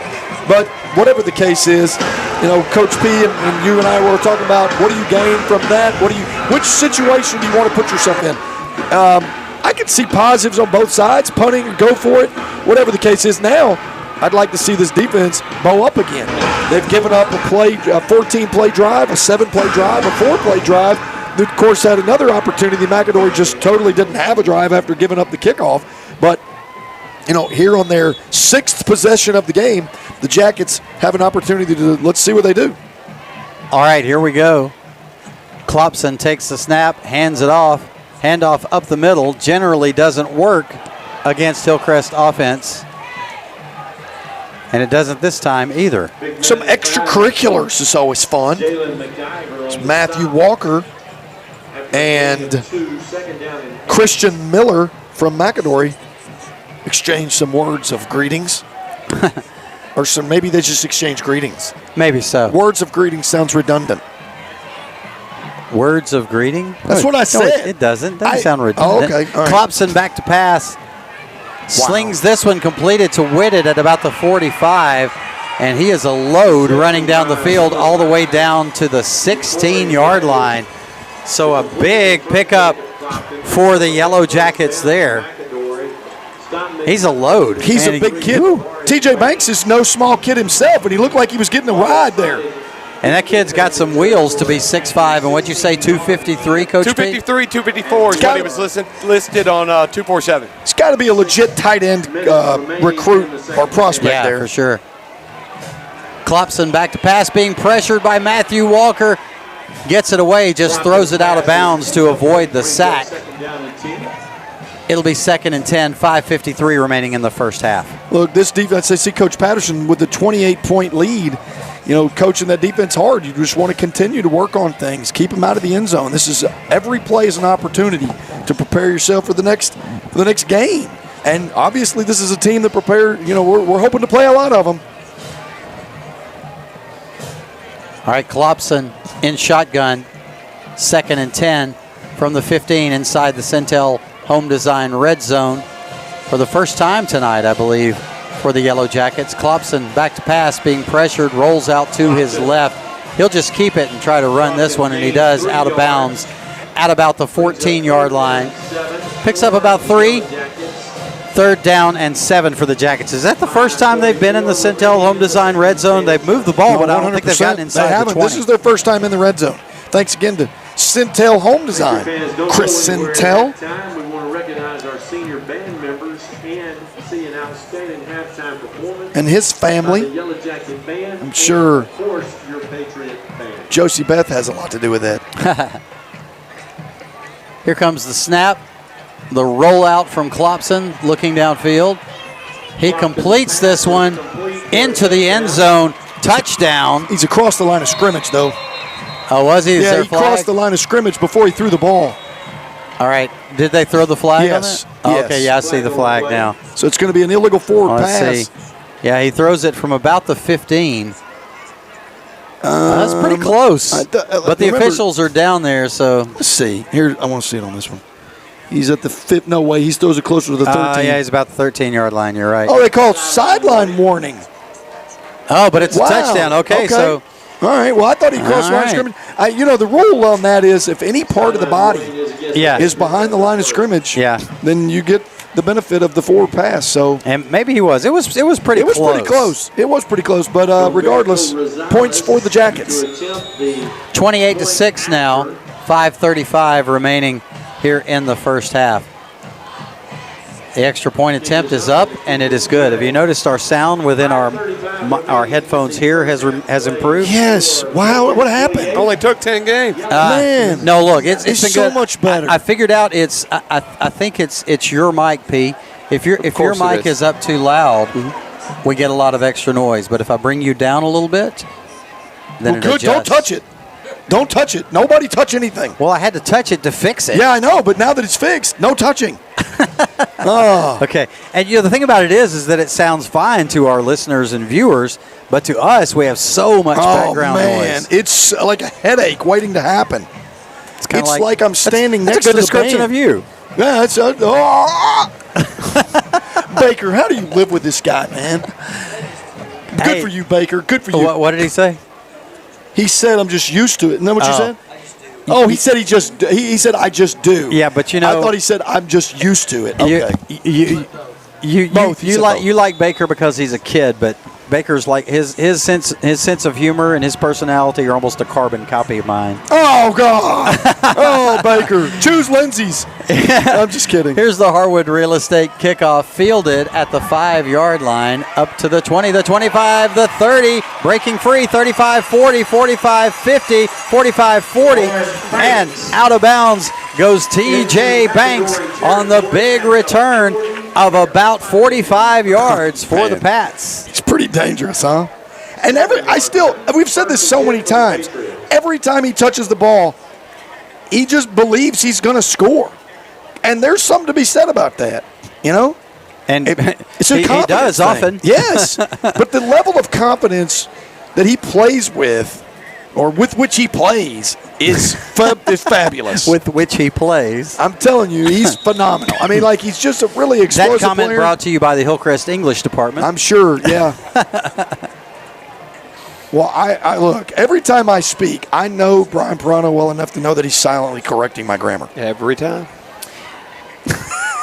Well, he doesn't speak incorrectly every time he speaks. But every time I speak incorrectly, I know it in my semantics there, right? Yep.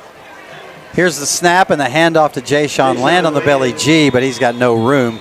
He'll get about a yard down to the 36-yard line. Oh, yeah, you want to talk semantics and being corrected all the time? That kid back there behind me does it all the time. Look. But, of course, I do it all the time to him, too.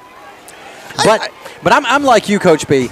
I hear things, but you have to let them go or you become really, really annoying. You don't have any friends. Right. God. Which is why I only have like 3 or 4. So what's your excuse? Because I often do. What's your excuse? You're already really annoying. Shamar Moore comes in motion. Fake handoff. Bryson keeps this one over left tackle. Moves it forward to the 32-yard line. A pickup of about 3. It'll be 3rd down and about 6. Couple of run plays here by the Patriots, trying to get something going on the ground. That run by Bryson, though, was the highlight of the night to me. So far, I agree. That was really well done. And I still say, whoever that was, and I think it was Shamar, DC, whoever that was on that play, man, they deserve a lot of credit for getting downfield with a big hustle play there. 4:14 and counting remaining in the first half. Bryson back to pass. Throws it deep across the middle, and it is caught in the end zone. DC Thomas, touchdown. No, that's not DC. That was Caden Smith. Man. Touchdown Patriots. 4:02 remaining in the first half. The lead is extended to 34-0. Man, I'm telling you, immediately, I don't know about you guys, but immediately I could see the post route open up, and I started pointing at him, and I hit Warner House in the face whenever I saw Caden on the post open, and then really well delivered by Bryson. For sure, it was a beautiful pass, right in stride in the middle of the end zone. Guys, we've been pretty critical of Bryson for the entire year. Good, bad, ugly. We've called it like we've seen it. Yeah. And that was a really well delivered ball by the old number 12. Hudson Hall with the Brandy Patterson extra point. It's up, it's good. 35-7 Patriots as they answer the score by the McAdory Jackets to keep the deficit at 28 and 4 touchdowns. 4:02 remaining in the first half. You know, you were talking about us being critical of Bryson Kimbrough. Right. And yes, we have. But I think that's a personality characteristic that Coach Mitchell has as well. He calls it like he sees it. He's not overly emotional or dramatic with it. He just says what it is, right? And he agrees. And I talked to Bryson about that too. And you know how you say that players often take on the personality of their coaches? Bryson, I told him that we had been critical of him and that we were thrilled with the great game that he had, and we gave him the Player of the Game award. But he was just as calm as he could be, and he basically said, yeah, well, I understand why you're critical. I need to improve, and I'm going to continue to try to improve. Just, as calm as ever. Didn't get offended, didn't get angry, level-headed, and I think that's one of his strengths as a player. Are you kidding me? He is so to me. I feel like Bryson is maybe the epitome of humility, and maybe I'm wrong, but just the way he carries himself, he doesn't ever really seem. He really seems pretty unassuming in the hallways. You know, he kind of never really carries himself like you should look at me differently because I'm the quarterback. Right. You know? Harwood Real Estate kickoff coming from Evan Williams. Boom! It's high. It's deep, and this one is in the end zone. Wow. Evan's leg just keeps getting stronger and stronger throughout the night. Those are, that's quite a weapon right there. Huge weapon. To have somebody who can kick it that high and that deep and cause such difficulty for the opposing offenses to start their drives, that's a huge weapon to have throughout the playoffs. Well, let's think about some of the weapons that we've seen in the playoffs in the previous years and ones that we might see in the playoffs this year. To be able to keep them from being TJ Banks style and bringing it out of the end zone or bringing it, deep inside their own territory and potentially flipping the field with a nice return. I mean, I can't guarantee that we're going to see Ryan Williams, but all of us want to. And at the same time, I want to see him in crimson in 2 years. I ain't worried about that. I just want to win enough games to get there, right? I don't want to see him in a Saraland uniform. I've had enough of that. Well, I agree, but at the same time, I figure if we see him, that means we're still winning. Klopson swings this one out to the left side. Pickup of about 4 on the screen pass and out of bounds, and that'll bring up 2nd down and 6. Yeah, Ryan Williams, boy. Whew. Man, I've been calling high school games for a long time, and I think that performance against Hillcrest last year was probably the most impressive single-game performance I've seen one player have. He was very impressive also in the state championship game against Mountain Brook. Well, I'm talking about seeing in person. Well, right, but it looked a lot like what he did to us, huh? Klopson on the little slip screen is complete. The sticks are crossed for the 1st down. After the completion there to the receiver, Tavares Coles, they'll move the sticks. 3:46 and counting in the first half. Nice little screen play there by McAdory, and good tackle by C.J. Buckner out there after a 1st down pickup. Klopson in shotgun. Takes the snap. It's a keeper by Klopson. He gets clopped to the ground, though, by A.J. Quarles after a pickup of only 2, and it'll be 2nd down and 8. Again, it's not been – now, again, Clopton has certainly been their most productive ground gainer. You're right. It's Clopton. I've been saying Klopson. It's okay, buddy. I mean, look, our listeners don't know anyway. I don't like to make mistakes. Well, it's okay. Our listeners I'm very unhappy with myself quite often because I make a lot of them. Johnny Smith. Well, his name is Clopton. No. Clopton. Handoff up the middle. Runner fights forward to about the 42. Flag comes in from the side judge at about the 39-yard line. Is that going to be a hold? I feel like that may be a hold on McAdory. But I mean, somebody must have just come and changed it. They must have come up here and changed it on my roster because I know it said Klopson, but now it says Clopton. Is that illegal aiding? What is that? Oh, it's like the tush push is illegal in high school, right? You have to look that up. I think that's what they were doing, and that's what the call was. Didn't we get that called against us a couple of weeks ago? I don't know. We had something like that. Man. We thought it might have been a sideline warning, but I think it was that call against us in a game a couple of weeks ago. Every time I think I know something about rules, I find out that I just don't. And that's okay. But, the good news is, I told you guys, we've kind of become, a broadcast team that the officials watch because we have replay. And I'm dead serious. Really? So a lot of times I get text messages, and then they will, say things about our broadcast. And so that's interesting. Yeah. All right, here's the snap to Clopton. Pass across the middle is knocked down at the line of scrimmage by A.J. Quarles, and that'll make it 3rd down and 8. Okay, May 24th, 2023, points of emphasis in the 2023 year. Rule changes have been made helping the runner. Right. To find the specifics That's of the it. whole tush-push thing, You right? go ahead, and I'll find the emphasis there. Okay, Clopton, as I emphasize that. in shotgun. Takes the snap, rolls to his right, looks downfield. Holy cow! And completes it to the big wide receiver, Ja'Cory Whitted. It's completed at the 44-yard line, which is enough for the first down for the Jackets. Dang. I mean, I guess he's letting him know he didn't think it was egregious enough to call the hold. It certainly looked like a hold up here, but we are all wearing Hillcrest-colored glasses. And we're at least wearing Hillcrest-colored hats. We're all wearing some good-looking hats. Warner has a gray one. Where'd he get that one? Don't you have that? I don't have a gray one. Oh. Well, you can get one. There's our name left. I got a blue, I got a red. One yesterday.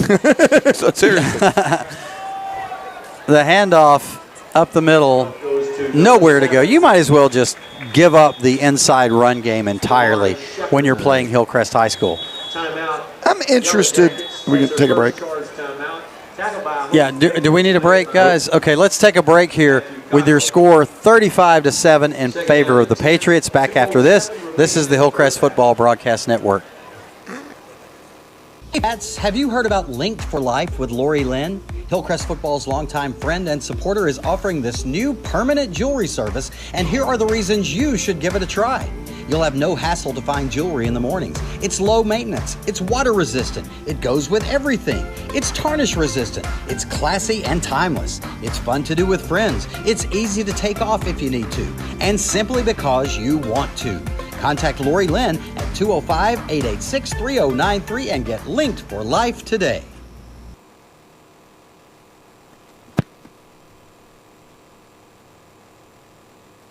One more time.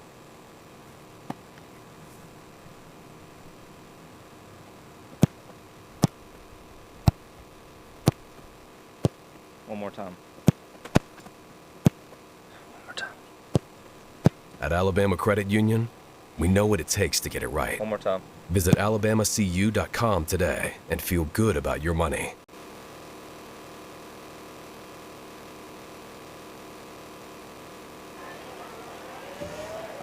All right, we're back at Roy Johnson Stadium. Second down and 10 for the Yellow Jackets. 2:07 remaining in this first half as we're back to the field of action now. With the Jackets quarterback Clopton in an empty set shotgun formation. Hillcrest shows blitz, and here they come, and they got him. Sacked in the backfield, back at the 36-yard line. The Patriots' Matthew Walker there with a little help from his friends. Tavion Johnson in on that one, too. Tavion Johnson, and right nearby was also Joshua Whitehead. Man, that was really good. Nice pressure. Tavion Johnson, he's really been an impressive player for us all year long. We've said his name a lot. He probably is also one of those guys that's kind of underrated, you know? Yeah, and here's the thing about that defensive line, as we have whistles and probably another false start. Oh, it's a timeout for Hillcrest, 1:29. We'll keep it right here. Another interesting thing about that, what you were saying about Tavion Johnson, the defensive line, it seems like from week to week we're calling a different name. One week it'll be Matthew Cockrell. The next week it'll be Tavion Johnson. The next week it'll be Adrian Love. And of course McIver. You can't forget McIver, right? But it seems to be a different guy every week, and that's one of the reasons. I mean, it's so deep and they're so good. That's one of the reasons that teams just simply cannot run the ball up the middle against Hillcrest. You're going to beat us. You're going to beat us wide. You're going to beat us deep. You are not going to beat us up the middle. Well, and you know, that's really been the recipe for success so far tonight for McAdory, is to be able to run to do exactly what you said. You're going to be able to beat us up the middle. And I'm talking about with the throw game. Yeah. You know, the pass to Whitted, the quarterback run around the end, but the middle of the field has not been very well traversed by McAdory on the ground. It's been really, really well defended. Very true. And it's been that way all year long, too. And that's what Coach Mitchell was saying. He was saying that teams they don't even try to run the ball against us anymore. They're watching their film. They're like, okay, the only way we're going to have any success is by screen passes and a deep shot every once in a while. Empty set here. 3 wide receivers to the short side of the field, 2 to the far side. Clopton back to pass, being pressured again. He escapes, though, keeps his eyes downfield. McIver almost gets to him. He slings this one down the field, and it's caught at the 24-yard line. Fumble, but McAdory is able to recover it. Big pickup on the completion there to number 17, Sean Tolbert. Biggest play of the night for McAdory. Yeah, pretty big pickup there. Again, that's the middle of the field throw game. Nice completion. Clopton to Tolbert. Of course, he did fumble, and then they lost a few yards. But I got to tell you, Johnny on the spot there was Tavares Coles for McAdory to recover that fumble. Huge play with the fumble recovery. Every time you think McAdory has an opportunity to do something, they've kind of shot themselves in the foot all night, and that time they did shoot themselves in the foot, but they were able to recover at least. So, it's interesting development just from a standpoint of, you're going to the halftime. Hillcrest up 4 scores, 35-7. Mm-hmm. Obviously, the scoreboard will tell you that it's been a one-sided game. Hillcrest has been able to score points when McAdory hasn't been able to do so. But McAdory has been able to move the ball. For sure. Just not able to put anything up to show for it. For sure. And if I McAdory, think the Guthrie stat line will be interesting to look at halftime. I agree. But if McAdory could score here and, 35-14, obviously that's not a close game. But at the same time, it does make things a little more interesting, Brent. Here we sit, both teams with one Tidwell paint and body timeout remaining. So we'll see how Hillcrest elects to use them. As I would guess, Jamie Mitchell and company would like to get another score on the board. Looks like McAdory is thinking scores. They have 1st and 10 at the Hillcrest 29. Clopton being pressured, and this time he's had enough of the pressure. He just throws it out of bounds. Jimmy almost came up with the pick, but at the same time, Sean Tolbert, the intended target, it looked almost like I'm just going to throw this away, but he almost didn't throw it away well enough, and Jimmy nearly came up with the interception. So nicely defended. And here's the other thing, guys. That stops the clock. 1:05 to play. The ball sits at about the 28-yard line of Hillcrest. So still, with one timeout remaining, and of course as explosive as Hillcrest has been tonight, an opportunity to potentially put more points on the board if they can get a stop. Clopton on 2nd and 10 from the 29, calls the signals.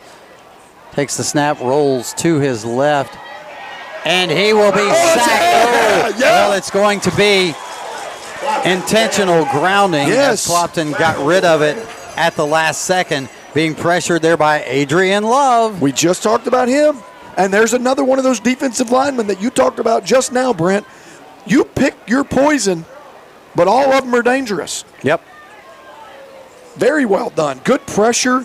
Clopton not able to avoid.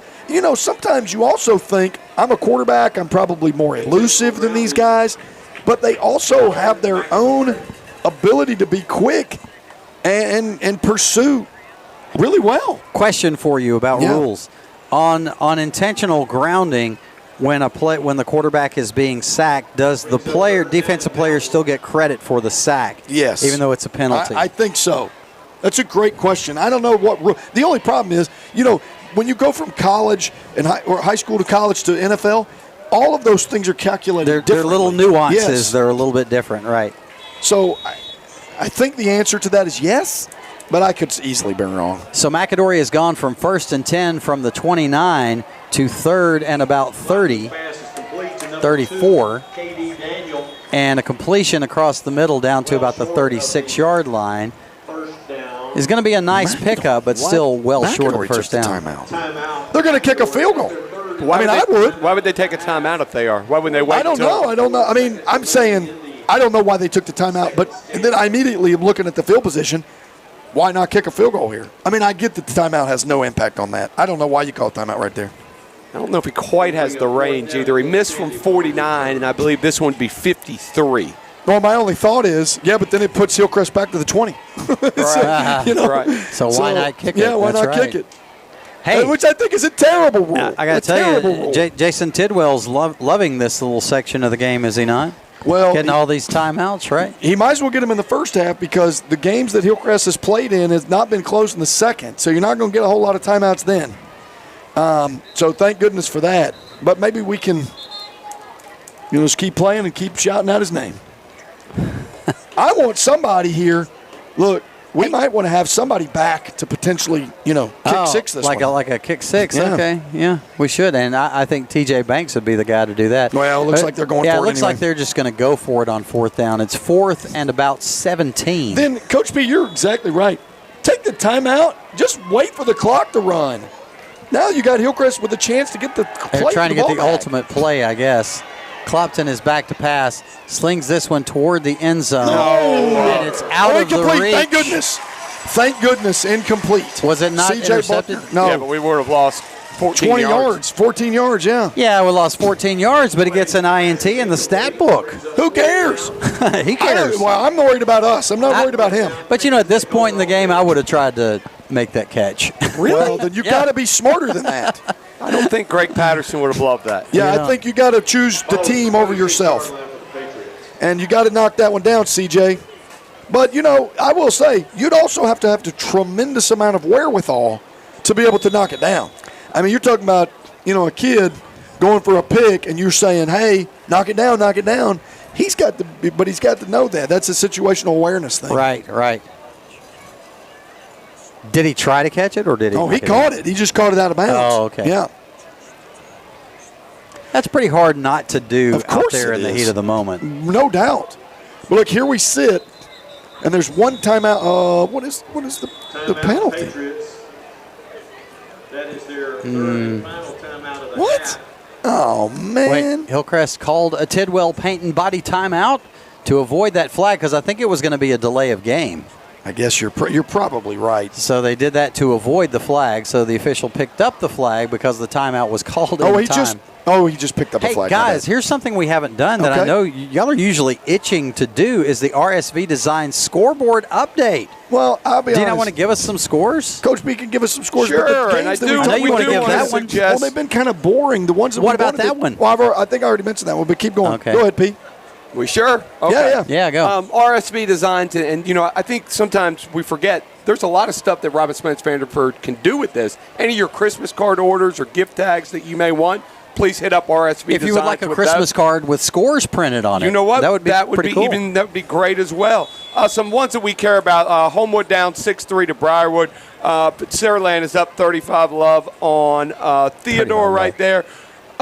St. Paul 17-13 over Baldwin County. Hillcrest is just going to run the clock out with the victory formation. That will be the end of the first half.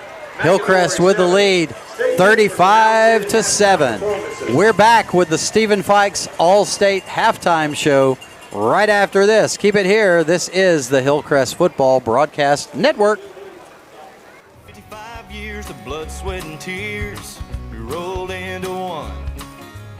Hand tossed in a homemade sauce. Well, they did something nobody's done. It's a late night itching, a game day tradition. It's Sunday after church. From Tennessee to Florida, Mississippi to Georgia, we keep putting our chicken first, and it's golden fried and made with pride. It's the chicken people speaking since '65. It's Guthrie's chicken. Serving the University of Alabama alumni, students, and fans since 1939, Bama Stuff is the perfect place for all your Bama merchandise needs. They have a large selection of Nike official on-field apparel, as well as everything you need for the perfect game day experience. Come see our exclusive in-house designed Bama apparel and souvenirs to help you stand out. Located on the heart of the Strip on University Boulevard, in the shadow of Bryant-Denny. They're open 7 days a week or shop online anytime at BamaStuff.com. Bama Stuff is proud to be UA alumni and veteran owned and operated. Patriot Nation, it's definitely worth your while to make the short trip down 69 South to Tammy's Salon. Tammy's is located in Moundville on Highway 69, just down from Family Dollar. They offer men's, women's, and kids' haircuts, color and highlight services, perms, and facial waxing. Friendly customer service and great cuts and color at very affordable prices are what you'll find at Tammy's. Come support the salon in Moundville that supports the Pats, Tammy's Salon. Welcome back to Roy Johnson Stadium. It's halftime, and welcome to the Stephen Fikes All-State Halftime Show. Your score, Hillcrest 35 and McAdory 7. And guys, it is time for us to take a look at the Guthrie's stat line. Coach P, I have a question for you. I'm ready. How do you feel about Guthrie's? It's okay. No, I'm just kidding. I love Guthrie's. I love Guthrie's. His impression of you saying that is very different from the way you say it. The very first game, when we were in Senatobia, Mississippi, I listened to back, and at some point, and it was so funny to me.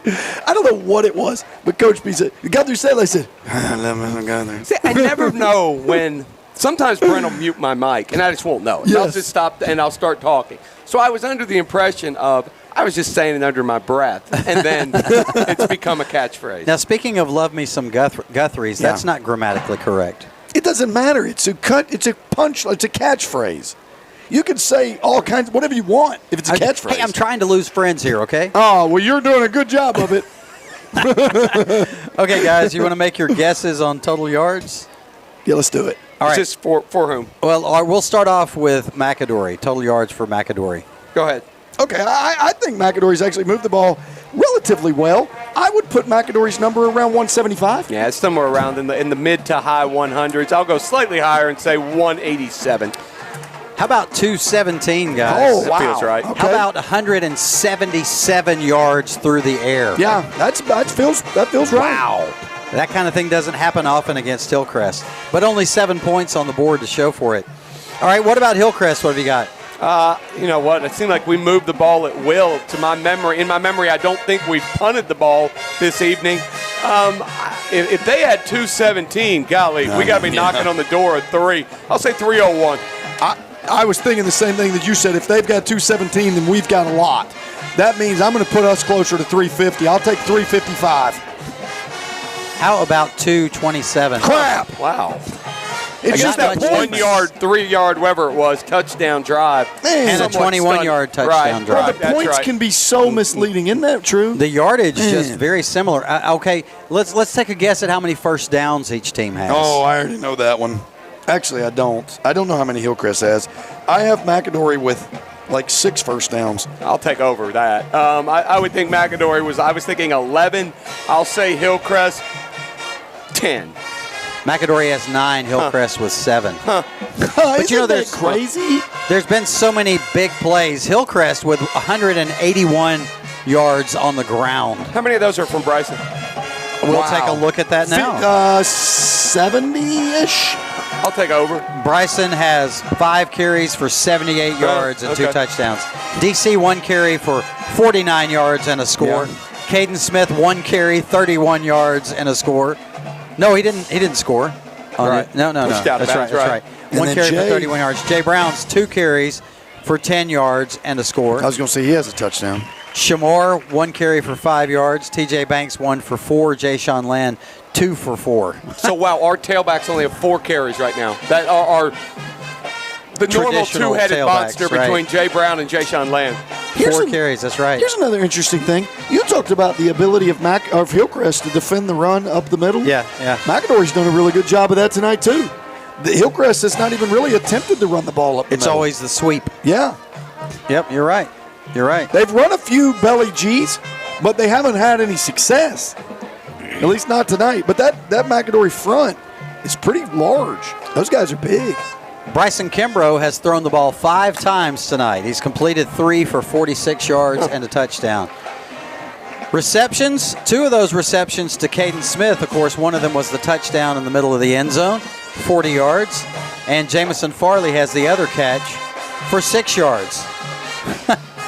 That's crazy, only 3 completions. No doubt. In the return game, TJ Banks has returned the ball twice for 59 yards. Jamison with 1 return for negative 15. That can't be right, can it? What is it again?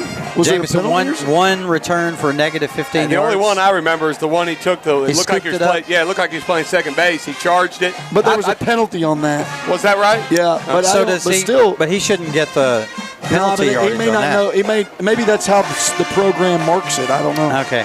All right, so there's your Guthrie stat line for the night. All right, now you guys want to give us some RSV Design scoreboard updates? Right now, big game in Region 3. If Helena wins, it'll determine the winner of Region 3. But right now they're trailing Benjamin Russell 13-10. This is showing it already in the fourth quarter. I personally find that a little hard to believe. Some other games of interest: Pelham beating Chilton County 17-7. The barn burner Jaguars of Northridge beating the Panthers of Brookwood 10-7. Region 2 for the championship event: Pike Road 29, Carver 8, Saraland up 35-0 at halftime. Mountain Brook up on Gardendale 28-21.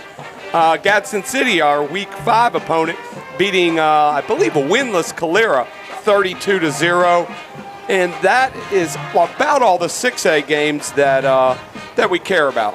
One of the games you mentioned earlier tonight, P, and I missed it if you haven't mentioned it, but Andalusia Montgomery Catholic, that's number 1 in 4A, 5A and 4A. Andalusia Montgomery Catholic, number 3, I believe. And I've got 8-0 Andalusia. Yeah, that's right. Yeah, that's a big game. Now, here's the interesting stat. I'm pretty sure. Now, I printed out this stuff. I'm going to use this mess. Talking about the longest Do it. winning. Yeah, No, I you was took gonna time look to at- prepare it. Use it. Well, look, and I don't think I have it. The scoring Oh, sheet. no. We talked about, we talk about this all the time. Yeah, while you're Montgomery finding Catholic it, has yeah. only had, Yeah. 18 points they've given up? Isn't it Yeah. right? Yeah, right. And they're losing 8-0. Also, I believe Montgomery Catholic has the longest winning streak in the state right now, maybe the longest regular season winning streak. So that is something that could possibly come to an end as well. Also, another across-town rival, well, I don't know if they're a rival, but across-town school by the same score, ACA leading Montevallo 8-0 at half. Okay. And then speaking of crosstown, did anybody mention County High? No. County High. They still playing a tough team. They're still playing. Regular season still going on for them. And they This will be the trail last game, right? Vestavia. No, they play Brookwood Because next they week. had an open week. They've got Okay. a huge game next week. It'll Big probably game. be a barn burner. Yeah. Montgomery, I'm sorry, no, real football team, Brookwood and County High playing for the battle of Tuscaloosa County Schools. Second place, that is. It's a big Third game. place, Yeah, maybe. it is. What about maybe fourth Northside? place. That's what I was going to say. I started to think Sipsey Valley is pretty good. Northside, not bad. I think County High Brookwood, it'd be interesting. The I don't know battle where I for put last it. place? The battle, I don't know. You said that I didn't. Whatever the case is. Great game last year. Vestavia 24, County High has the same points as you and I. Same points as you and I have. as which is Huffman nuts. had Yeah, this year. that's right. And the last 2 weeks, County High scored the same amount as Huffman all year, which is Huffman. none. Huffman was outscored 588-0 this year. Are they done? They are done. They lost 56-0 to Parker last night.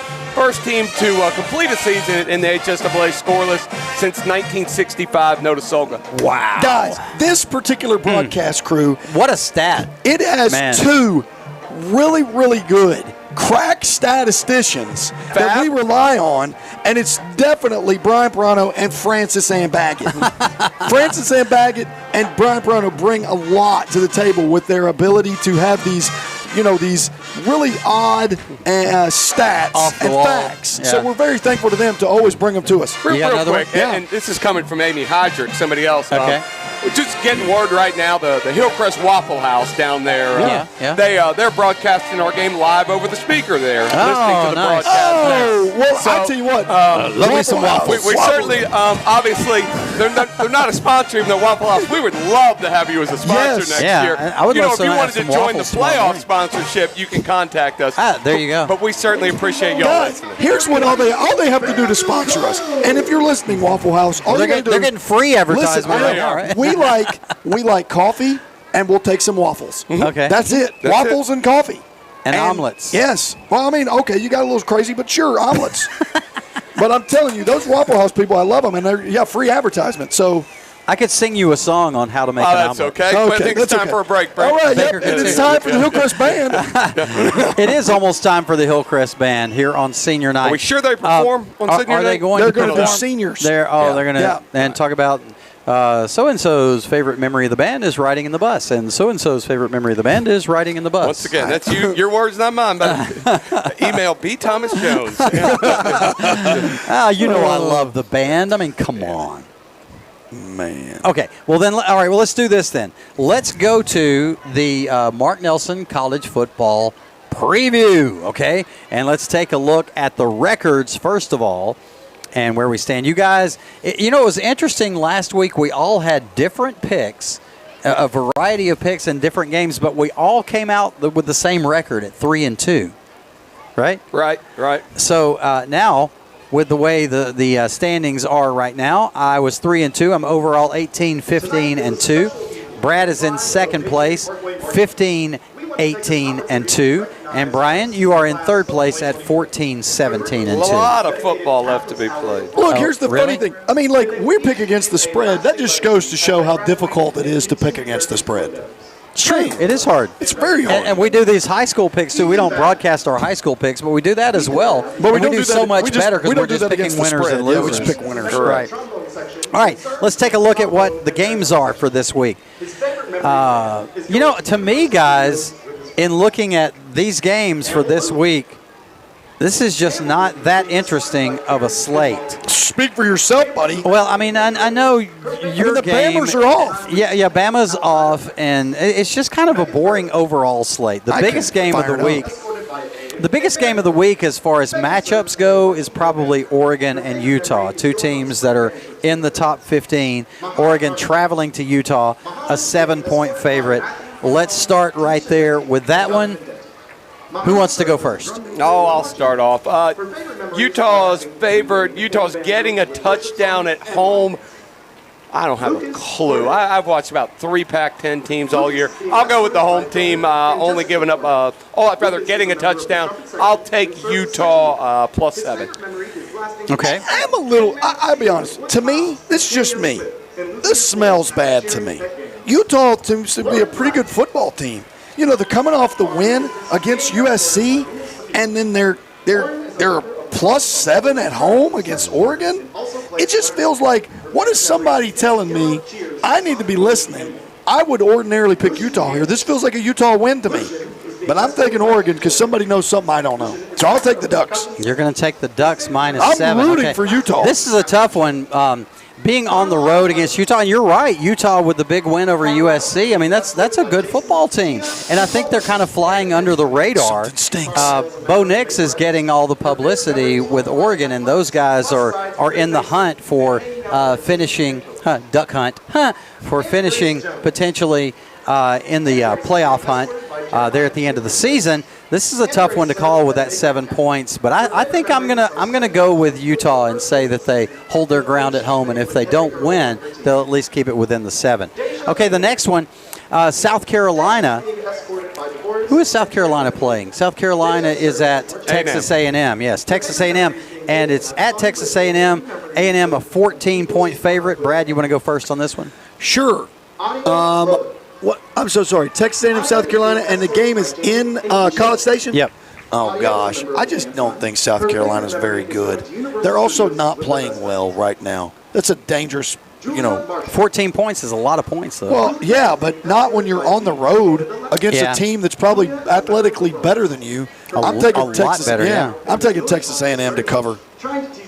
14, no problem. All right, I'll go along with that too, and I think the Aggies will cover the 14 as well. I've rolled the dice a couple of times this year on South Carolina, and they've let me down, so I'm going to go with A&M. Golly, same exact reasoning Brent has. So go put your money on the Gamecocks because I am also taking Texas A&M minus the 2 touchdowns. All right, Hail State travels to the Plains to take on the Auburn Tigers. Auburn is a 6.5-point favorite over the Bulldogs. The Bulldogs quarterback Will Rogers, I believe last I heard, was questionable. Yeah. And speaking of quarterbacks, Auburn has not had much quarterback play at all this year, but they have been very tough defensively, especially at home. That's a tough environment to play in. Auburn with a 6.5-point favorite. Since it's under a touchdown, I'm going to go with the Tigers. Oh, Lord. I think it's actually going to be a very good game, but I don't feel like having to root for Auburn, so I'm going to take State plus the 6.5. Mike Wright brought something to the table for Mississippi State last weekend. Now, I realize they only scored 7 points, but 7 was enough to win on the road at Reynolds Razorback. And it looked the best that the offenses looked all year for Mississippi State. This is the first year I've watched as much Mississippi State football as I've ever watched. So I'm taking the Bulldogs. Plus, I'm definitely rooting for Mississippi State over Auburn. Gives me an opportunity to root for the maroon and white.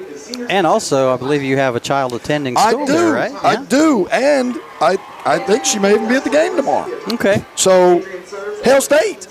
Okay.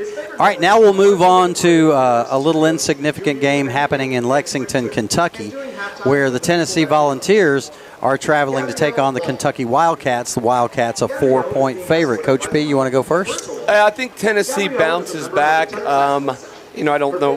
They played decent last week. I think we see a lot more of the first half. Tennessee, I think they win by, let's say they win by 10. So I'll take Tennessee over the Wildcats of Kentucky. And I give 4 points. That's okay. You may have heard the big applause in the background for the seniors here at the Pride of Patriot Parkway Marching Band. Megan Miller and Chase Moore do such a great job with those guys. And it's just a really, really great group of seniors, and they do deserve all the applause they can get. The show this year, I think, is especially good. The band has grown over the 4 years that these seniors have been here, and I think they're doing an outstanding job. And even though they're not performing for us tonight at halftime, they will be performing after the game as they did at homecoming. So we'll be sure to get that on the air for you, and you can watch that as well and catch that performance live. So be sure to catch that after the game, thanks to Megan Miller, Chase Moore, and the fantastic Pride of Patriot Parkway Band. All right, back to the college picks. Tennessee -4 traveling to Kentucky. Brad, we have got to reflect on this game last week, at least a little bit, right? Yeah, sure. Go ahead. It was my birthday. It was a huge birthday for you because it was Baker's birthday. Yeah, Baker's birthday. Of course, he didn't really care. But I'm watching the game, and Alabama's losing 20-7 at halftime, and I'm like, great. This is just a great birthday gift from Alabama, and it was turning out to be a horrible birthday. And what happened? I mean, I seriously want your assessment, not trying to make a dig at you or anything, but in your estimation, what happened to Tennessee in the second half? Was it just Alabama's adjustment and change of attitude that turned things around, or did Tennessee do something wrong? Well, I don't know. I think there was a little bit of both. I thought there was a lot of tough I feel like there were some breaks that went Alabama's way, and that's part of a game. And, we went for it on fourth down twice, which I didn't have a problem for going for it on fourth down, but Alabama made good plays and we didn't get the first down. And then both of those gave Alabama short fields. Now, one of those we ended up with a turnover in the end zone, so it didn't hurt us. But the other one, Alabama scores points, and that's tough. And then Alabama finally starts to gain some momentum, and then we get some sort of fair catch call. I didn't even know what we did at the time. The guy catches it, takes out the 26, and they said, no, the other guy calls for a fair catch. You got to take it at the 4. I was like, what? All right. What the heck is that? That was weird. And so all of a sudden, we're looking like, oh, man, we have no momentum. We couldn't get any sort of, Alabama has one penalty for 5 yards. Now, I'm not complaining about the officials. I don't think that the officials really determined the game, but at the same time, you had no opportunity for momentum shift. Penalties can a lot of times cause momentum shifts, and there was no momentum shift. Alabama snowballs rolling down the hill, and there was definitely a momentum shift after halftime. I'm saying there was no opportunity for us to shift it back. Right. And every time I felt like we had a chance, we kind of shot ourselves in the foot. And and then of course the scoop and score at that point was that was the dagger right there. Yeah. But it was 27-20 at the time. You'd think, okay, as a Tennessee fan, you think, well, we've moved the ball. We're gonna make some adjustments. We can probably do something here. And then of course the sack fumble, then return for a touchdown. Of course, ended the game effectively. But whatever the case is, I know that Tennessee will recover and still continue to play hard. I think Joe Milton and company will keep doing that, and I don't expect Tennessee to play poorly at all. The only problem is Kentucky's got a pretty good team. They've played well in Lexington. Lexington is, I still say, the coldest place on earth. It's like the North Pole, really, somewhere. But it won't be that cold. It's just colder than average there for some reason. It's like the basin, the wind, and it's terrible. Whatever the case is, Kentucky, even in their best years, feels like they're going to win. Tennessee finds a way to win. And so the blue and orange beer barrel is back up for grabs, even though it's unofficial. I'm taking the Vols, of course, with the -4. Well, that has to be the longest game analysis and pick in the history of our broadcast. You asked me to assess the Alabama-Tennessee game, so I shifted. But I wanted to interrupt you because we have guests here in the booth. Go we ahead, have Principal Jeff Hinton. Yes. And you can see him on camera there. And Jeff, who do you have with you there? Well, currently we have a lost child. So we're looking for somebody. No, are you kidding me? You really don't know who that kid is? No, he loves football. Well, he's a good-looking guy. Well, I appreciate that. I don't know who he is. Figure we'll reach out on the World Wide Web and see whose kid this is. That's a joke, right? You're joking. You're joking. Like, all of us are like, no way. Is he serious? It's hard to tell. I know. He has to know you. He likes you too much to not know you. Or nephews or something. He likes you too much not to be intimidated by your size. Everybody loves me. I would say intimidated by your size. You said everybody loves you. Yes. No, it's one of my cousin's sons from Mississippi. Oh, okay. Over to see our senior night tonight. Okay. Well, he's a cute little guy and seems so mild-mannered. Yeah, I see. Well, we're glad to have him. Yeah, absolutely. Yes. Okay, let's get back to those picks. Okay, Baker, if you can bring that back up for us. Okay, so you got the Vols, of course, -4. Coach B, you want to make your pick on that one? Didn't I already? Yeah, he took. Oh, did you? He took Tennessee. Tennessee Oh, that's right. You sure did. You sure did. Okay, yeah, I'm going to take the Vols as well. I mean, I've watched both teams play, and I just think Tennessee's a better team, and I think they'll win by possibly a couple of scores. All right, so the big one is the world. What is the official name now? It used to be the world's largest cocktail party, and they've changed it. I have I thought it was still called that. Is that what it is? What is it? Yeah, they're still calling it cocktail party. They're still calling that. Okay, I thought they had changed it like they did the Red River Shootout.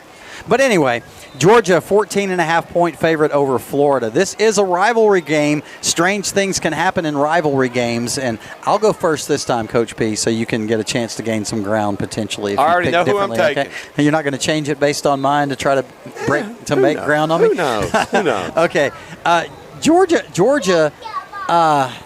Without their best player, and this being a rivalry game at the Swamp, and the way Georgia has played this year, I think I'm going to roll the dice here and say that Florida at least stays within the 14.5 and maybe comes close to pulling off the upset. I think Georgia will still win, but I think Georgia will win by around 3-4 points. Gotcha. You know what? I feel like so many people are doubting Georgia right now.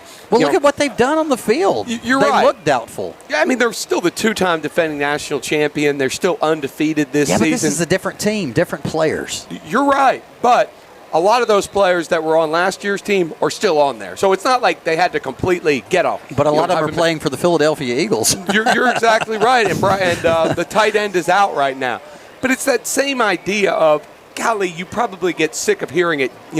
Right now, ESPN has Georgia down to a 7% chance to win the national championship. Wow. I think at some point that's got to motivate you in that locker room. So I think Georgia comes out and handles Florida by. I could see that happening. Yeah, 20 points. Something like a 31-10 win, 3-touchdown win. So long story short, I'm going to take Georgia. All right, what you got, Brad? When Florida lost to Utah at the beginning of the year, I thought that, golly, what's his name? I can't even think of it. What's the coach's name? Billy Napier. Thank you. I thought Napier did a great job. Everybody thought, they looked inept because they had so many penalties. Utah kind of beat them handily. But I thought he did such a good job of just kind of maintaining a calm nature and just kind of understanding what his team was and then just being like, it's okay, guys. We're going to be fine. And he coached the whole game like that. Napier does that all the time. This is a game, to me, that feels like Florida's opportunity to kind of show the world that they're pretty good. And I know they went to Lexington and got smoked. I know they lost at Utah, but this one's in the Swamp, and I just think this is an opportunity for Florida to show what they got. So I'm taking Florida. I'm taking the Gators. Taking the Gators. That's right. All righty. Sounds good. All right, we'll see how this turns out. That is your County Commissioner of District 3, Mark Nelson, College football preview. And the teams are making their way back toward the sideline, and we'll be ready for the kickoff, the Kim Harwood Real Estate Kickoff coming up here momentarily. Thanks for joining us on the Stephen Fikes All-State Halftime Show. Any more scores, Brian? Anything? Sure, I think I can probably get something up. Give me 2 seconds. I have to throw something in here because this is the RSV Design scoreboard update, of course. And Robin would like for us to mention rsvdesigns.com. Awesome. Because that's where you need to go to check out what you can get from Robin Spence Vanderford and all the things that she offers. And, hey, Christmas is coming up. You know what, Brent? I think sometimes we don't do it justice. Beautiful sign in the background there. Yeah. She does so many things. Wedding invitations, signs, birthday card invitations, Christmas cards, gift cards. Basically anything that you need printed, Robin Spence Vanderford can do. Yep. You, of course, find that at rsvdesigns.com. Yep. So I think sometimes we don't necessarily even give her credit for how versatile she is. Not a lot. Briarwood's extended the lead to, over Homewood to 21-10. Gadsden City extended it to 39-0. How about that St. Paul's? St. Paul's is up 24-19 in the third quarter over a struggling Baldwin County. Yeah. Anyway, looks like the kickoff's about to happen, so we'll get more scores later. Here we go with the Kim Harwood Real Estate Kickoff. Patriots to receive the kickoff this time. A line drive kick bounces at the 1 and goes into the end zone, so the Patriots will start at the 20. 35-7 your score as we are beginning quarter number 3. Hillcrest over the McAdory Yellow Jackets, the Class 6A Region 4 foe from just down I-59 in Bessemer. McAdory, of course, also the alma mater of a very famous running back who played at Auburn, Mr. Bo Jackson. I think he played a couple sports there. If I remember correctly, he is currently still the state of Alabama shot put record holder. And rumor had it, he used to throw a shot put baseball style. Really? Yeah. Who is that? Bo Jackson. Bo Jackson. Wow. That's so impressive. All right, Bryson Kimbrough in shotgun. Takes the snap, and it's a bad one, but he's able to get it, and he gets the handoff to Shamar Moore on the sweep just before he's sacked, but a nice tackle made in the backfield by the defensive back of McAdory back at the 15-yard line, a loss of almost 5, and it will be second and they'll mark it at the 14, so second and 14. Not great. Sorry. Brad's eating a hot dog. His commentary is, I'm eating a hot dog. Limited. Hey, I thought that could have gone a lot worse. That looked like disaster written all over it, huh? Yeah, well, it was a bad snap that he had to reach out for to begin with, and then he was tackled as he made the pitch. So you're right, a 4-yard loss is probably not the worst thing that could have happened there. Bryson in shotgun once again.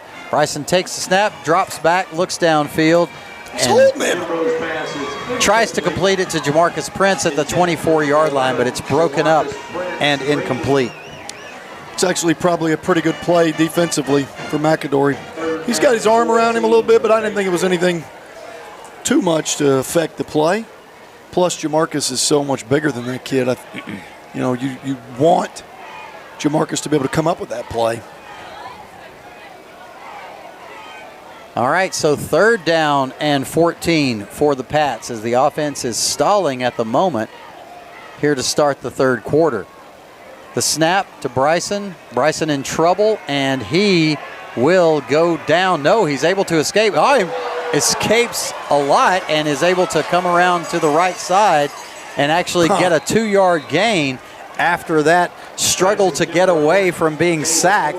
Quite an effort there by Bryson Kimbrough on just a 2-yard gain. I'll be interested to see. I don't know, that kind of play can be really huge in certain situations, of course. Your ability to avoid a sack. He turns a loss of 6 or 7, maybe even 10 yards. Yeah, he was back at about the 2-yard line. Into a gain of 2. I mean, that's a gigantic play. Yeah. Obviously, with the score 35-7, it doesn't feel very big, but it could be. First punt of the night for Evan Williams. The snap, the kick is away, and it is a booming punt by Evan. Fielded at the 41-yard line, and the receiver falls down by his own volition, and he is hit as the Patriots' number 19, Colson Free, could not stop his momentum, but no flag is thrown. So McAdory will start there at their own 42-yard line. You know, Coach Mitchell was saying regarding punts, he was like, we need an opportunity to punt the ball. We're not going to know how to punt the ball and how to cover punts in the playoffs because we don't do it in regular season games. Evan has proven that he can punt. Oh, yeah, I mean, he's a good punter. It's just that you have to have the whole unit. Yeah, and the other thing is just your ability to boom them and kick a spiral. You know, it comes with repetition. Right, and I'm sure he's practicing that, but at the same time. Not practicing under game conditions. Right, that's what I was going to say. You want to do it in the game sometimes. Yeah. Game conditions are different. Here's a little screen pass to the left side. Nice pickup for the Jackets. First down on the gain of about 13 down to the Hillcrest 45-yard line. After the catch there by number 7, Kamari Shepard. Pretty nice design. McAdory has done a pretty good job tonight, all night long, with screenplays of varying, of different varieties, varying varieties. I don't know, something like that. A variety of varieties. Varieties of varieties. Clopton will keep this one up the middle. And he is form tackled right at the line of scrimmage. Who was that? Matthew Cockrell. Yeah. Maybe pick up about a half yard. You know, guys, I'm not going to be surprised if we were to look at the stats right now, which we don't have access to them until the end of the game officially. But this is getting close to being the same number in yards gained for both of these offenses. I would probably agree with that. It wasn't too far off at halftime. Here's a pass completed to the right side. Barkley Crawford comes up, makes a big hit, taking the helmet off of the receiver, number 17, Sean Tolbert. No gain on the play. Well, they'll give him about a yard or so. You could kind of feel the Hillcrest defenders kind of bearing down on Tolbert there. And I didn't feel like there was going to be any escape on that one, but still picked up a few, despite the fact that Barkley took his helmet off. That was one of those ones he was falling backwards, which made Barkley hit him above the shoulders. Well, and it looked worse than it probably was, actually. I was wondering if they were going to throw a flag on that for a hit above the shoulders, but they didn't. Clopton takes the snap, hands it off up the middle, and guess what happens? He gets met right there behind the line of scrimmage. That's Tyler Taylor on the tackle. Loss of 3. Why on 3rd and 7 would you run the ball up I don't know, especially with the success you've had throwing it. But here's the thing. We said Tyler Taylor with the tackle, but the play was made, nice alliteration there, but the play was made by Jalen McIver. McIver got in the backfield, kind of blew the play up. He didn't actually make the tackle, but really nicely done by McIver. And Tyler Taylor is going to be the one who gets the credit for the tackle. But really nicely done. Here's the snap, and the punt is not away because he doesn't have time to get it off. And there's Tyler Taylor on the tackle once again. Tyler Taylor taking charge on the tackle. Yeah. I love a lilting line of lyrical alliteration. 8:16 remaining, 35-7, and the Patriots take over on downs in McAdory territory at the 48. Terrific turn there by Tyler Taylor. That's tackling. Right. And again, Tyler Taylor is the one who benefits from the tackle, but who made the play? Kamari Patton. Kamari Patton comes in. He would have blocked it. He was going to block it. If Rosales punched the ball there, then Kamari Patton gets the benefit of the block. Right. Yeah. And probably the special teams player of the game. Sure. And it may still be the special teams player of the game because it was really nicely done. The snap, the sweep to Caden Smith. Caden crosses the 45. Nice pickup of about 4 yards. And it'll be 2nd down and 6. Hillcrest loves. Now, why does Hillcrest love to run to the near side of the field? Does anybody know? Well, I mean, it's not complicated. It's because you feel like you can put hat on hat more quickly. It's a shorter area to cover, and you can outnumber your opponent in a smaller area of play. It gives you more opportunity to go north and south. Sure. And less temptation to go east and west. Well, and it's also a quicker time to do it in. Right. Here comes Caden Smith in motion. He'll get the sweep to the right side this time. Caden breaks through 35-30, 25-20, all the way down to the 17-yard line. Y'all, that guy is lightning. He wastes no time.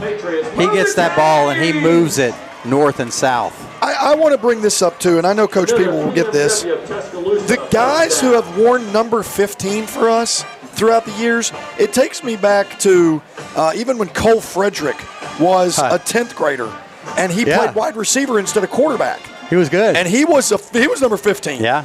And, man, we've had some guys wear number 15 that have been really, really good for the Hillcrest Patriots, and Caden Smith is not disappointing. And it looks like he may even take the snap right here. Yes, he is in there at the quarterback position. This is the Caden Smith, but he hands off to TJ Banks, and TJ Banks is in the was that DC? Yes. Okay, DC in the end zone on the 15-yard touchdown run for the Patriots, extending the score to 41-7 here with 7:17 remaining. Really nicely in the third done. quarter. I love that, and I also love that Hillcrest, they ran basically 3 straight outside runs and a few off jet motion, and 1 to the near side, or 2 to the near side rather, 1 to the far. It's really difficult for a defense to kind of gain their footing when they're not exactly sure which way the offense is going to attack them. So nicely done by Hillcrest offensively. That's what you can do when you have a multitude of weapons. Here's the Dr. Brandy Patterson extra point attempt from Hudson Hall. The snap is good. The hold is good. The kick is good. 42-7 in favor of the Pats. But you know what I'm talking about? When you have so many weapons, all the things that you can do offensively. Well, you feel like you have a lot of weapons, that's for sure. And the thing is it the design? Is it the athletic ability? Maybe it's a combination of the two. But it certainly puts a lot of confidence in your team that they can score the ball in more than one way. And, well, think about this. Jamarcus Prince, what a great player he is, right? What a weapon to have out there on the outside with that tall receiver.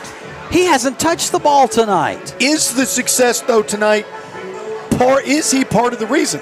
I mean, you've got absolutely, but that's what I'm saying. Yeah. One of the benefits of having so many weapons is the defense doesn't know where the ball is going to go. Yeah, you're right. You try to take one thing away, and somebody else beats you. Well, and you know that number 11 is a high point for the Hillcrest offense, so you know that the other team's defense has got to focus on the guy. Or with real estate kickoff. Sorry to interrupt. No, you're right. You're right. By the way, the guy standing up in the middle of about 3 yards ahead of everybody else is totally a product of the onside. Look at this high, deep kick that is going to go into the end zone. Wow. Evan Williams is just pounding the ball especially hard here tonight. Yeah. The 42 for the Patriots. I'm so sorry. What was that? My bad. Oh. You have visitors. Yes. All right, 7:17 left in the third quarter. Hillcrest has extended the lead to 42-7 here in the final regular season game of the season. And Coach P and Brad, I don't think I would be jinxing this if I said that it looks like this is going to be the first team in Hillcrest history to get 2 consecutive undefeated regular seasons. Brent, if we somehow blow this game, then that is the ultimate jinx. I'm not allowed back on the broadcast. That is correct. Clopton back to pass, and this one is incomplete, off target at about the 34-yard line. It'll be 2nd down and 10. That would be the biggest jinx of all time, would it not? I don't. While I certainly don't expect that to happen, Brent, that would not be good for your future broadcasting career. Brent, you have stuck us on so many jinxes in the time. Coach B's right. That would be the worst. That's why I waited until this point to say it. I was like, if we score one more touchdown, surely I can say that. Clopton complete across the middle. 1st down, pickup of about 16 down to the 36, and that will be a 1st down for the McAdory Yellow Jackets. And again, McAdory having success moving the ball, but Hillcrest just doing a pretty good job of not allowing any points. There's something to be said. And ultimately, what's the job of the defense? Keep points off the board. Who cares how many yards they get, right? Yards don't count as points. That's true. You don't score it that way. The far side matchup, Whitted. Oh, my gosh. It's like about a foot difference. Yeah, and that may be Kamari Patton. No, that's T.J. Banks. Wow. Really, TJ's not a small kid, but he looks small against Whitted. Here's a keeper around right in by Clopton, brought down by A.J. Quarles. That's a bad spot. But a nice pickup of, they're going to give him 10 and move the sticks for the first down. 48-yard line of the Yellow Jackets, 1st and 10 for McAdory.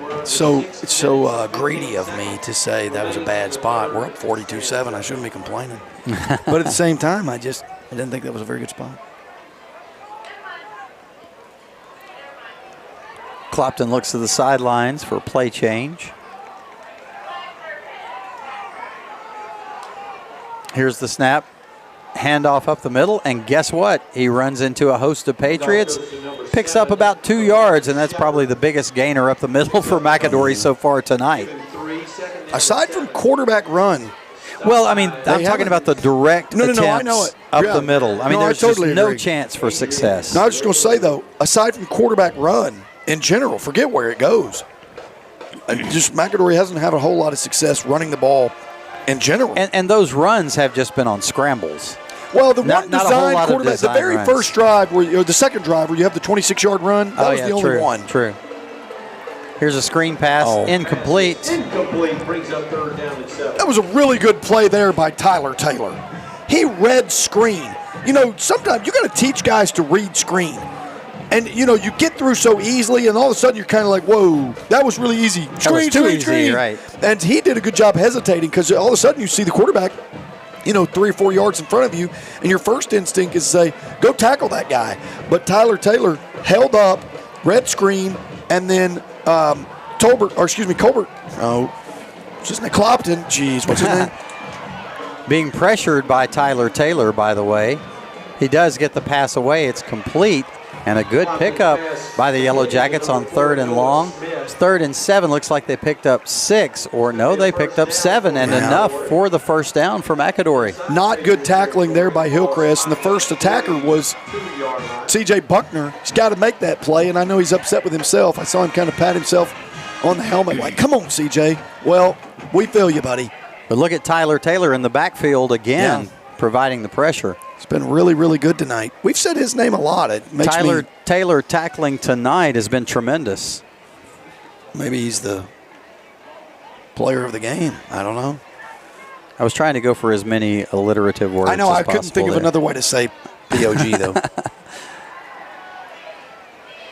Here's a completion on a screen and a pickup of about 4 yards. Down to the 38-yard line. I love the way we get emotional and upset when they pick up 4 yards. What? 4 yards? Know. Well, we've been kind of accustomed to feel that way. This defense, again, just doesn't give up a lot of points. 2 times double digits, most of the time nothing. And when other teams score, and it's upsetting. It is. It's almost like, what? We gave up points? But that's a good feeling to have. Yeah, we're definitely giving up yards here tonight, that's for sure. Clopton back to pass, plenty of time this time. Throws it toward his big receiver, Whitted, at about the 10-yard line. But, Brad, I think that Whitted had little alligator arms there. I think he possibly could have caught that one as we watch here on the replay. Brent, when you go back and watch this game, remember that I said this. He did that earlier. He had a step on, I think it was T.J. Banks. Mm-hmm. Maybe it was Kamari Patton, actually. And he alligator, it's the second time. Mm-hmm. The big kid has just failed to extend his arms. Extend your arms, big fella. You're going to play with the big boys, you got to do that. Oh, nothing.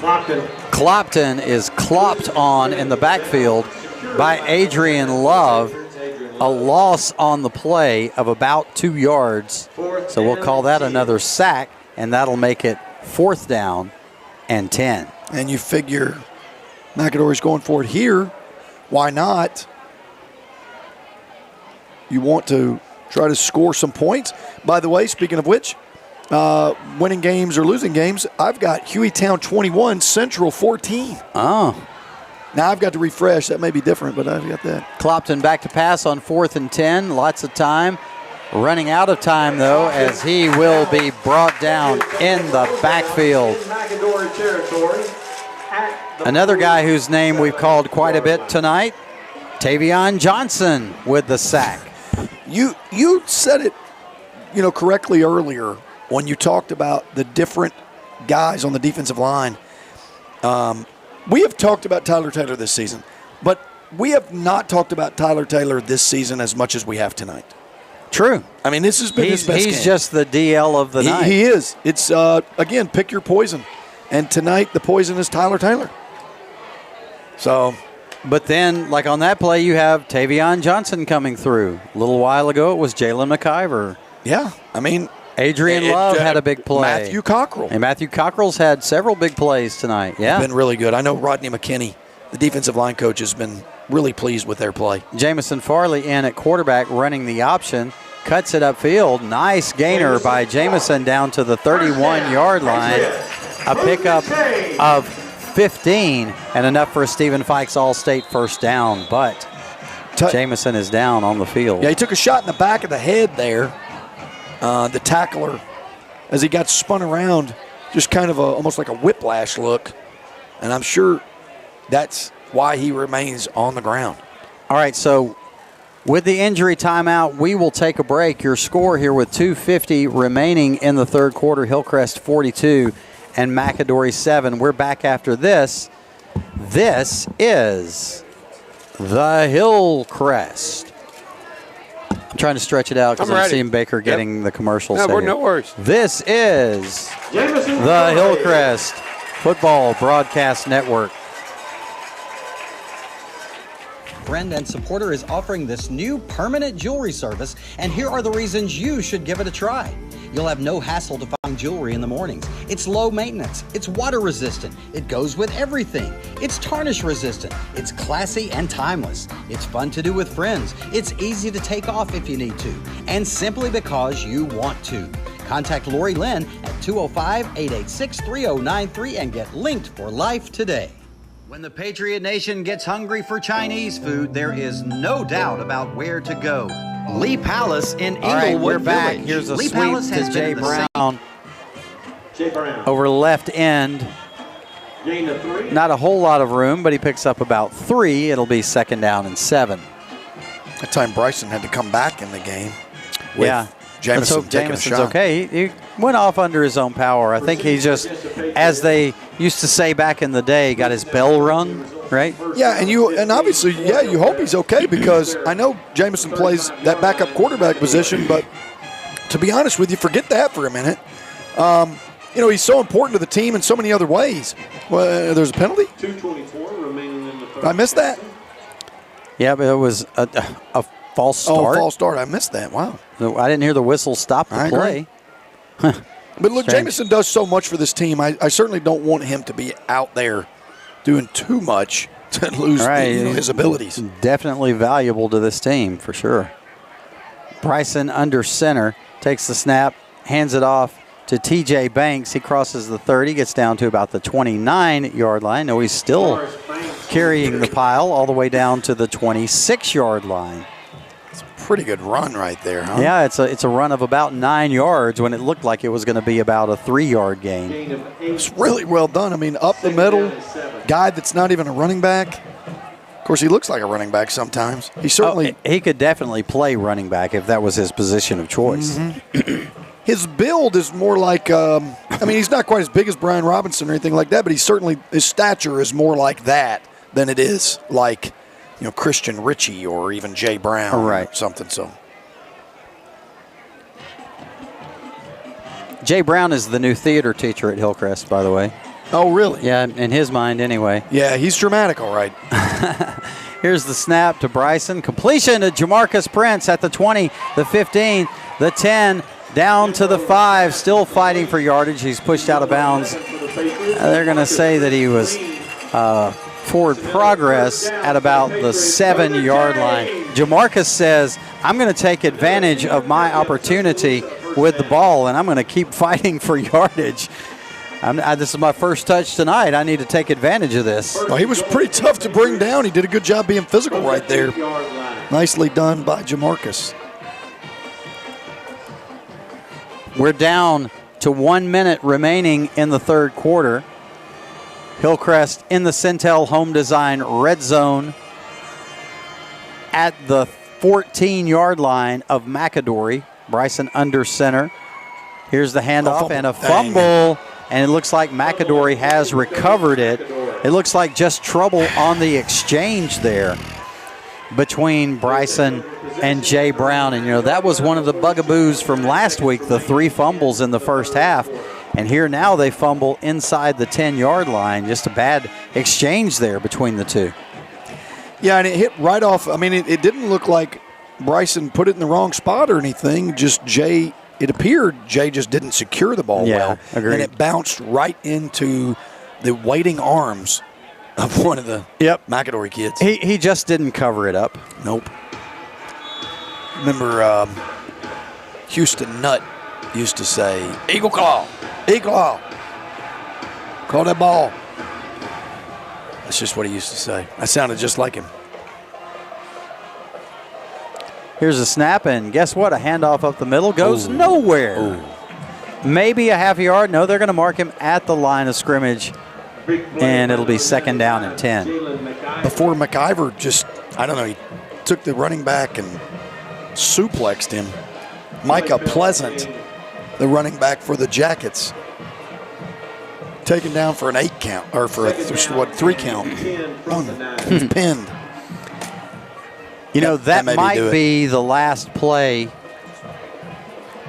of the third quarter. It is, and we will take a break. Back after this, your score, Hillcrest 42, McAdory 7. This is the Hillcrest Football Broadcast Network. 55 years of blood, sweat, and tears, we rolled into one. Hand tossed in a homemade sauce. Well, they did something nobody's done. It's a late night itching, a game day tradition. It's Sunday after church. From Tennessee to Florida, Mississippi to Georgia, we keep putting our chicken first, and it's golden fried and made with pride. It's the chicken people speaking since 65. It's Guthrie's, Guthrie's, Guthrie's chicken. We're back, and we're jumping around at the end of the third quarter, as we always do here at Hillcrest. Baker, if you can get a shot of there we go. Fun tradition started a few years ago, accidentally. You got to love a good accidental tradition. Hey, Brad, will you remind us of the story behind the accidental tradition for the third quarter blackout? When we were playing County High, and the game, it was around 10 o'clock. That was back when we were playing those jokers. And the clock it's right around 10 o'clock, right? Yeah. And so I can't remember why we were playing so late. I think it was just towards the end of the game. Yeah. And 10 o'clock hits roughly, and the clock, the lights were on a timer, and nobody set it beyond. Well, 10 o'clock comes, lights go off, and everybody's like, oh my gosh, lights are off. And then, of course, it was right around the time that we came back. It was a huge win for us because it was late in the game that we scored a touchdown to win the game. Right. Oh, fumbled snap.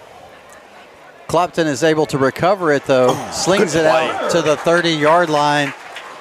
And the receiver makes a nice attempt at bringing it in, but he is unable to. Well, look, to finish the story, I think during the week, I think it was actually Coach P said something about, was it that night? And he said, oh, that was awesome. We should do that on purpose next time. And then so I can't remember who came up. I feel like I said, let's play jump. Was quite I believe Miss Marr had something to do with it. Okay. She was up here, too. And we all just began to talk about it. We came up with the song that night, and we did it, and we've done it ever since. Well, here's a completion on a slant across the middle. Biggest play of the night, possibly, for McAdory. He's all the way up to the 40, 45, still fighting for yardage. Right at about midfield, stopped at the 49-yard line. Big pickup of about 35 yards on the slant completion across the middle for McAdory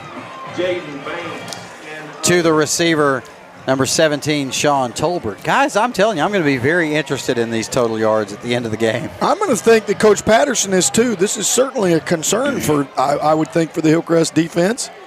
This is a lot of yards through the air. I don't think you're going to get anybody in the playoffs that can't throw the ball. Yeah, and if you run into Saraland in week 3, they definitely know how to put it in the end zone, not just pick up the yardage. Yeah. Speaking of yardage, that's about a 7-yard pickup on first down, making it 2nd down and 3 at the 46. That's something I wanted to talk about in my conversation with Coach Mitchell. I was talking about how transparent he is about everything. The question I asked him was, everybody at Hillcrest is talking about Saraland. I mean, that's all permeating the atmosphere of Hillcrest. Can't wait to play Saraland. But you don't want teams to look ahead to games like that. I'll complete this in just a minute.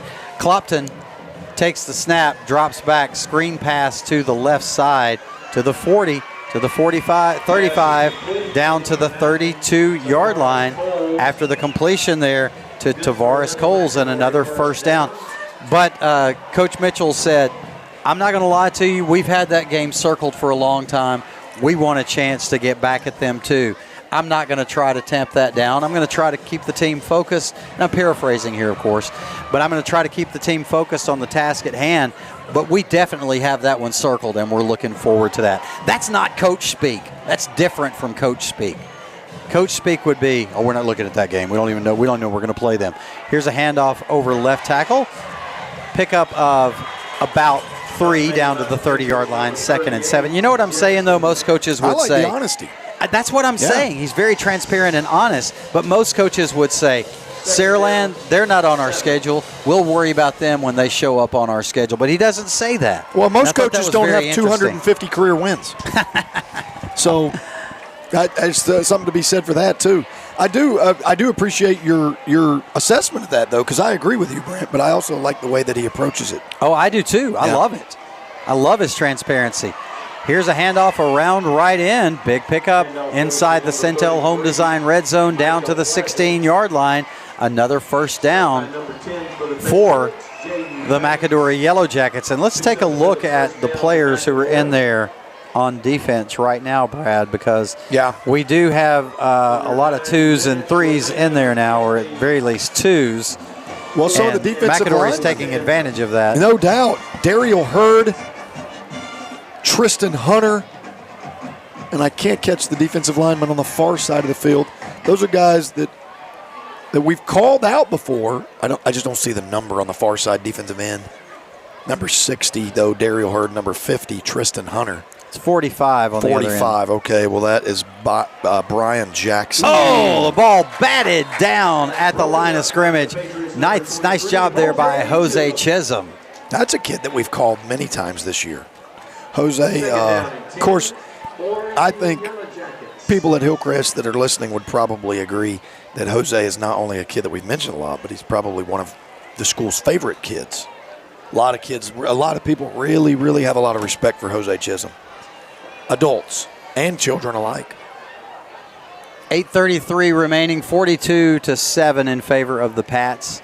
McAdory threatening, and the hard count pulls the Pats off sides, and that'll give them a free 5. New line of scrimmage will move from the 16-yard line to the 11-yard line. It'll be 2nd down and 5. A couple of linebackers out there, too, on this team that we've seen. Jackson Metz, the sophomore, and Brooks Folks. Those guys have seen a lot of action throughout the year. Cole Hudgens getting some playing time there at the outside linebacker spot.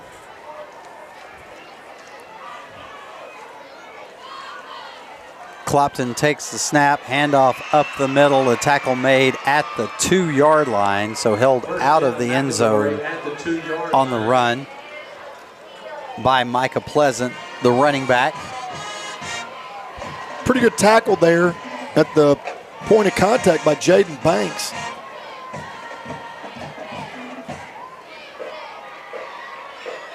Let's see if Hillcrest could potentially keep him out of the end zone here. 1st and goal from the 2. It's going to be tough. Yeah, no doubt. That's not Clopton in the game anymore, but that is a run over right guard, stopped at the goal line, just short of the goal line, Micah Pleasant. The new quarterback is the sophomore Justin Patton, by the way. Yep. But you know McAdory wants to put up some more points here and an opportunity to get that. It looks like the ones on that offensive line are still in. Those look like the starters. Justin Patton in shotgun.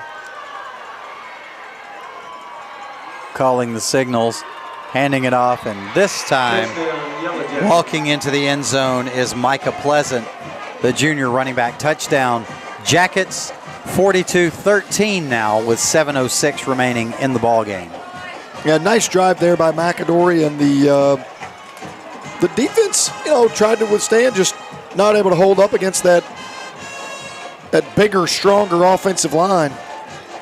The younger, smaller defensive line, just not really a match right there on that particular drive. Humberto Rosales on for the Dr. Brandy Patterson extra point attempt. It is up, and it is good thanks to his strong left foot. 7:06 remaining, 42-14. You remember that movie, My Left Foot? No. I never saw it. You've heard of it, though, right? What? Yeah. It won Best Picture, like in 14. No, I think it was in the early 90s. Some of those Best Pictures are little too artsy for me, but I've never seen it. I watched a movie not too long ago that was awful, and it was really artsy type of movie. Coach P's, What is it? I'm trying to think of the name of it now that I've said it. It was Colin Farrell, and it was awful, and it was weird. But I find myself getting glued into these weird movies, and I can't turn it off. It's like, the movie like Grand Budapest Hotel? That's a weird movie. Real well reviewed, though. It's great. Like everybody loves that movie. Grand Budapest Hotel. Wes Anderson Have and you Bill seen Murray. it? Did you watch it? I did. It's fantastic. It's weird. Yeah. Oh, I want to watch that Okay, now. I got another movie. I have a recommendation here for you in just a minute. Okay, the Harwood Real Estate Kickoff coming from Rosales. It's deep, and it is in the end zone, and Hillcrest will take over at the 20. You want to hear my recommendation for a movie that I watched the other day? It's called Totally Killer. Totally Killer. Okay, great. Interesting premise. Okay. It's kind of a mix of Back to the Future. It's about time travel. Keep going. Back to the Future, it's about time travel, and it's also kind of a slasher movie. It's time travel and slasher, but it's also a little bit tongue-in-cheek comedic. This girl, there's this serial killer known as the Sweet 16 Killer. Okay. Because in 1987 in this small town, he had slashed up 3 girls on their 16th birthday and stabbed them 16 times. Oh, wow. Okay. And back to football. Back to the football. I've got to finish, though, now. I'll make it short after Please this. finish. All right, here's the snap and the pitch out around right in. Let's see, we've got some new numbers in here in the game. Jordan Chambly at quarterback. The pitch out to number 30, and that is DeMarcus Ryle. Is that right? DeMarcus Ryle, he's listed as a wide receiver. Anyway, so the killer ends up killing her mom in present day time, and her friend just happens to have made a time machine at the fair. So she's being chased by the killer. She gets taken back in time. What's the name of the movie? It's called Totally Killer. Okay, well, everybody can totally scratch that off your list. Look at this big run up the middle by guess who? Christian Ritchie. Pick up a 15 to the 35-yard line. I want to say something about Christian Ritchie because I thought you were going to say, I want to say something else about Totally Killer. It was a good movie, okay? Well, no one has to watch it now because you spoiled it. You told the whole freaking line. The plot is not unknown anymore. Well, I didn't give the whole thing away. I just said slasher. Their daughter kills her mother. It's over. The daughter didn't kill her mother. Oh, well, that's what you said. She kills her mom. No, there's Christian Ritchie over right guard. 48-yard line. 12-yard pickup by Christian Ritchie. Coach P, you were saying something about Christian Ritchie, who is one of the leading rushers on the team because of all the mop-up time. Mm-hmm. You were saying something about him and his running style, about how he hits the hole so hard. He does. And he's so north and south, and you think that he needs to learn some patience. No, I didn't say that part. Yes, you did. You said maybe someday he'll develop patience and follow his blockers and not be so north and south. But do we need to take a break, or are we caught up? We need a break. We need a break. Okay, take a break here. Sounds like it. 42-14, 5:37 left. Back after this on the Hillcrest Football Broadcast Network. Which one did you do? Years of blood, sweat, and tears, we rolled into one. And hand tossed in a homemade sauce. Well, they did something nobody's done. It's a late night itch and a game day tradition. It's Sunday after church. From Tennessee to Florida and Mississippi to Georgia. We keep putting our chicken first, and it's golden fried and made with pride. It's the chicken people speaking since 65. It's Guthrie's chicken. All right, back here at Roy Johnson Stadium. It's 1st and 10 for the Patriots from their own 49-yard line. Back on the field, please, Baker. Here's a handoff to Christian Ritchie, breaking tackles, pulling the pile all the way down to the 44. Baker, get back to the field, please. Nobody wants to look at us call the game. Okay, 2nd down 5, but back to Christian Ritchie. Sure. You did say that maybe someday in the future he'll develop patience and following blockers and not be so north and south. But Doesn't you see, sound like me, but if you say so. Okay. I can show you the tape. Sure. Sorry, I've got you. Whoa, that was on There you purpose. I know it was on purpose. Oh, keep going. Okay, I think he does a good job of instinctively following his blocks while going north and south, and I think that's why he's been so successful. Here's the belly G. Look at that north and south run. Look at up that. to the 35-yard line. Look at that dead horse. Stephen Fikes, All-State first down. Christian's going to love that we're talking about him as much as we are. Also, Christian is my student of the month this he month. sure is. He Okay. is. He is the Congratulations. student I'm of the telling month. you, the future looks bright with Christian Ritchie and Caden Smith wearing Patriot red. No Those two doubt. guys are stars of the future. And number 12's back next year as well. Yeah, Yeah, that's Bryson true. Kimbrough, you're right. That's true. Man, Tradition never graduates. So I hear. is that a thing? I'm just kidding. I know it's a thing. Jordan Chambly under center takes the snap, the pitch out to Christian Ritchie, crosses the 30 down to the 29-yard line, and before you know it, he's got another 6-yard gain. Who's the leading rusher on Hillcrest this year? Is it Christian Ritchie? I mean, that's what it makes. I think I remember definitely talking about that with one of you two. It's just, I know a lot of those have come in similar situations, but he's taken advantage of that almost every time given that opportunity. They count the same, right? Well, here's the funny thing, too, guys. Wouldn't you say, if it's not, that it's probably Bryson? I'd be interested to know. No, Jay Brown. See, I just don't know. Bryson breaks off a 49-yarder, 59-yarder. He runs so many times. Of course, Jay has got to be the But he other also guess, gets sacked right? a lot. Well, that's and true. That's negative yardage. Christian Ritchie up the middle once again. Not a whole lot of space there for him this time.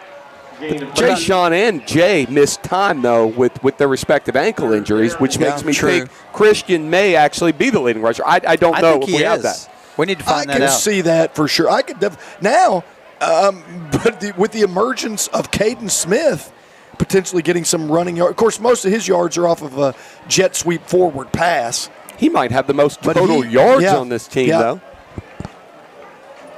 TJ's got a lot of total yards, too.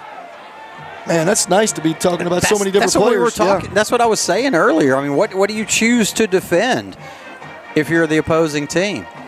Christian Ritchie gets the carry this time, and he's got enough for the Stephen Fikes All-State first down to the 26-yard line. I'm not so sure. Is special teams counted in total yards in high school? Do we know?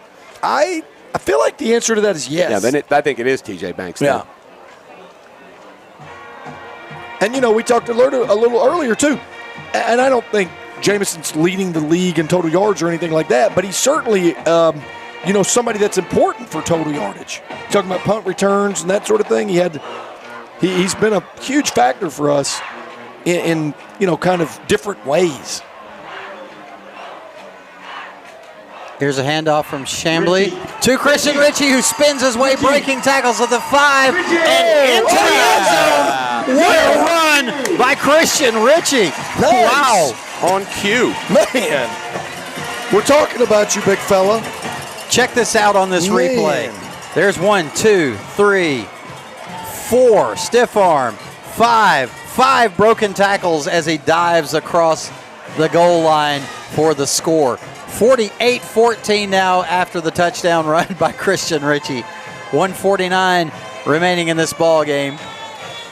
The Dr. Brandy Patterson extra point attempt to come. Whew, what a drive. And it was all run. It was all Christian Ritchie, basically. Well, and they knew it was coming, and we still ran it. They couldn't stop it. Kind of like us on the last drive. Whoa. Here's a bad snap. Recovered by Hudson Hall at about the 20-yard line, so the Dr. Brandy Patterson extra point is no good. That was actually Matthew Harbin. Snapping the ball? No, recovered the kicker. Oh, it was? Yes. Okay, it wasn't Hudson. Okay, well, I noticed that it was a different holder. That was Patrick Miles holding on that attempt, but I didn't see who the snapper was. It was an errant snap for sure. I'll say this, continuing with the theme of leading the team, do you think Christian Ritchie is possibly the leading scorer on this team as well? I don't know, but it would be very interesting to see the team stats. I agree. Because we have no idea. Yeah, but only because, during the game, there's 6 different options, right? So there's this guy scores, this guy scores, this guy scores. And then when we're up by 30, then it's only Christian Ritchie. You see what I'm saying? Right. So that's pretty good. And is it maybe Hudson Hall? I don't know. That's what I was thinking. Of course, Hudson Hall's maybe done most of his damage with extra points and off field. Yeah, he's got a lot of extra points, though. Yep. But only one at a time, and the others get 6 at a time. Correct. But he averages, 6 points a game? Mm-hmm. I mean, that's a lot of points. Yeah. True. All right. Harwood Real Estate kickoff from Hudson Hall. Good kick. Is high, fielded at a 14-yard line. Runner still on his feet, brought down at about the 45-yard line. Now here's a little bit of near the end of the game drama for you. 49-14 the score. Highest total scored against Hillcrest this year has been tied at 14. Yeah. Can the Hillcrest 2s and 3s keep the McAdory offense out of the end zone in this final 141 and prevent them from breaking that scoring record against the Hillcrest defense this year? Anything you can come up with to motivate is what you got to do. I don't care what happens. I guarantee you they're thinking about that on the sideline. I know the defensive coaches are, that's for sure. Let's see if they can make it happen. Here's the snap and a handoff up the middle and a big gainer down to the 40, down to the 35-yard line. Move the sticks. The clock will stop. No, the clock does not stop. The clock's supposed to stop for the change? Yeah, unless they decided the hot clock at the last. I don't think they would at this point, though, right? Maybe not, but down to 117. The quarterback is Justin Patton. He's in shotgun formation. 2 wides to the left, 1 to the right. Here's the snap and the handoff over right tackle. A good pickup by the running back down to the 22-yard line on the carry there by Micah Pleasant. A flag comes in late. 58.5 seconds left. Line of scrimmage is the 22-yard line pending the penalty. Maybe a horse collar. Yeah, definitely. Under 1 minute. By the way, in Coach P's game of the week, the Knights of Montgomery Catholic defeat the Bulldogs of Andalusia 27-14. Most points they've given up this year. Yes. Meanwhile, in fact, I think they've only given up something like 18 points all year. Be up to 32 and then, now. So Andalusia, of course, remember, was the number 1 team in 4A. 14 for the Bulldogs. Meanwhile, we do have drama on the field. As we're under a minute. McAdory with the ball at the 10-yard line. Let's see if Hillcrest can preserve keeping McAdory under being the highest scoring team against the Patriots this year. Pile being carried by the running back down to the 6-yard line. The good news for that is it uses clock. This is probably the last play. We're down to 33 seconds unless McAdory calls a timeout to try to score. Here we go. This could be the last play, down to 25 seconds. McAdory's quarterback, Justin Patton, calls the signals. He hands it off to his running back, and the tackle is made. A flag comes in at the 3-yard line. Man. The tackle is made there with the flag. That stops the clock at 13 seconds, so McAdory will get at least one more shot. I think it may be. Did we say aiding the runner is not allowed? No, I actually ended up looking that up. You can push. You can push the pile, but not the runner. Pull the guy or lift the guy. Okay. Is it a face mask? It's a face mask against Hillcrest. And that moves it half the distance of the goal to the 2.5-yard line. 13 seconds. This is it, guys. Can the twos and threes make the goal line stand? Let's see. It's 1st and goal for the Jackets. So will the clock started, but maybe he messed up, and now the clock will start on the snap. 11 seconds put left. it back to 13 seconds. I don't know. Oh, the penalty was declined? No, I don't think that's correct. No way that's accurate. Clock's going. Okay, here we go. Here we go. We're under 10, 8, 7, 6. The snap comes, the one chance to keep them out of the end zone, and the Patriots do not, as McAdory scores on the final play of the game. The running back, Micah Matthews, and that's the ball game. Do they kick the extra point in this situation? I don't think so, because it doesn't matter. Determine the outcome. Okay, so that's your final score, 48-20 in favor of the Pats.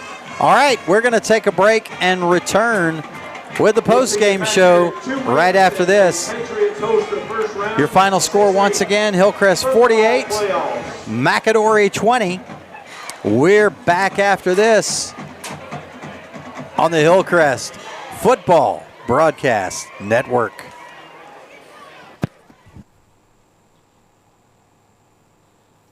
One more time.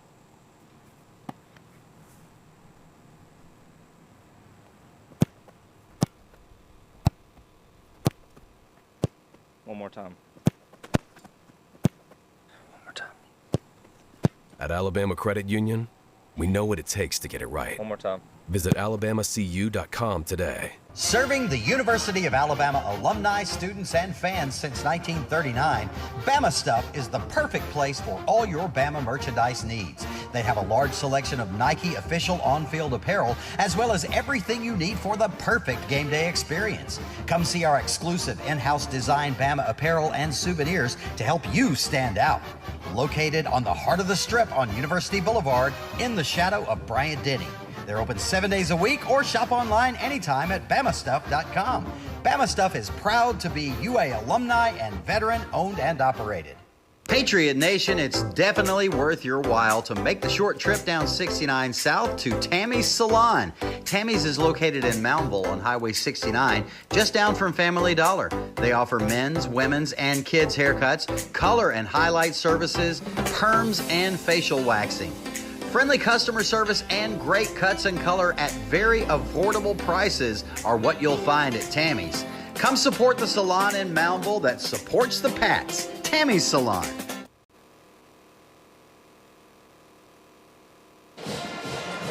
All right, back at Roy Johnson Stadium, your final score once again, Hillcrest 48 and McAdory 20. Guys, I do not have the stats emailed to me yet. Hopefully we'll get them there here in just a few minutes. But while we're waiting for the final stats, let's reverse the order. Oh, wait, there they are. It just came through, so we'll go ahead and do this now. Okay, guys, one of you get your calculator ready, okay? Woo! To add some things up here. Okay, do y'all want to do a post-game guess of total yards? Yeah, sure. Okay. What do you got for McAdory? McAdory had what did we say at halftime? 271? 217? 271? 217. I think you're right. Seems like they probably had at least that in the second half. We'll go exactly double. We'll say 434. I'll take a little under. I'll take 375. 347. All right. Okay. Yes. What you got for Hillcrest? Okay, I'll go first this time.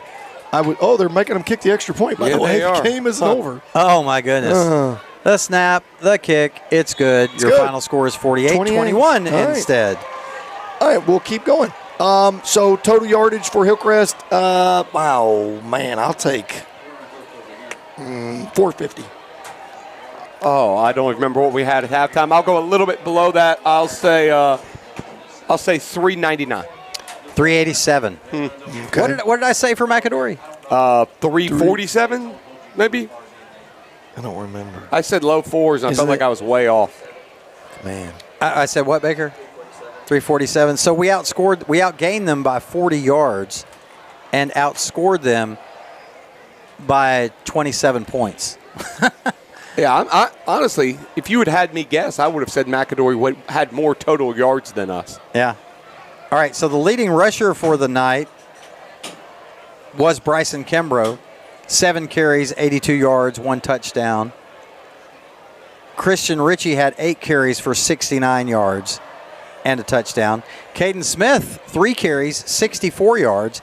DC Thomas, 2 for 64. Jamison, 1 for 17.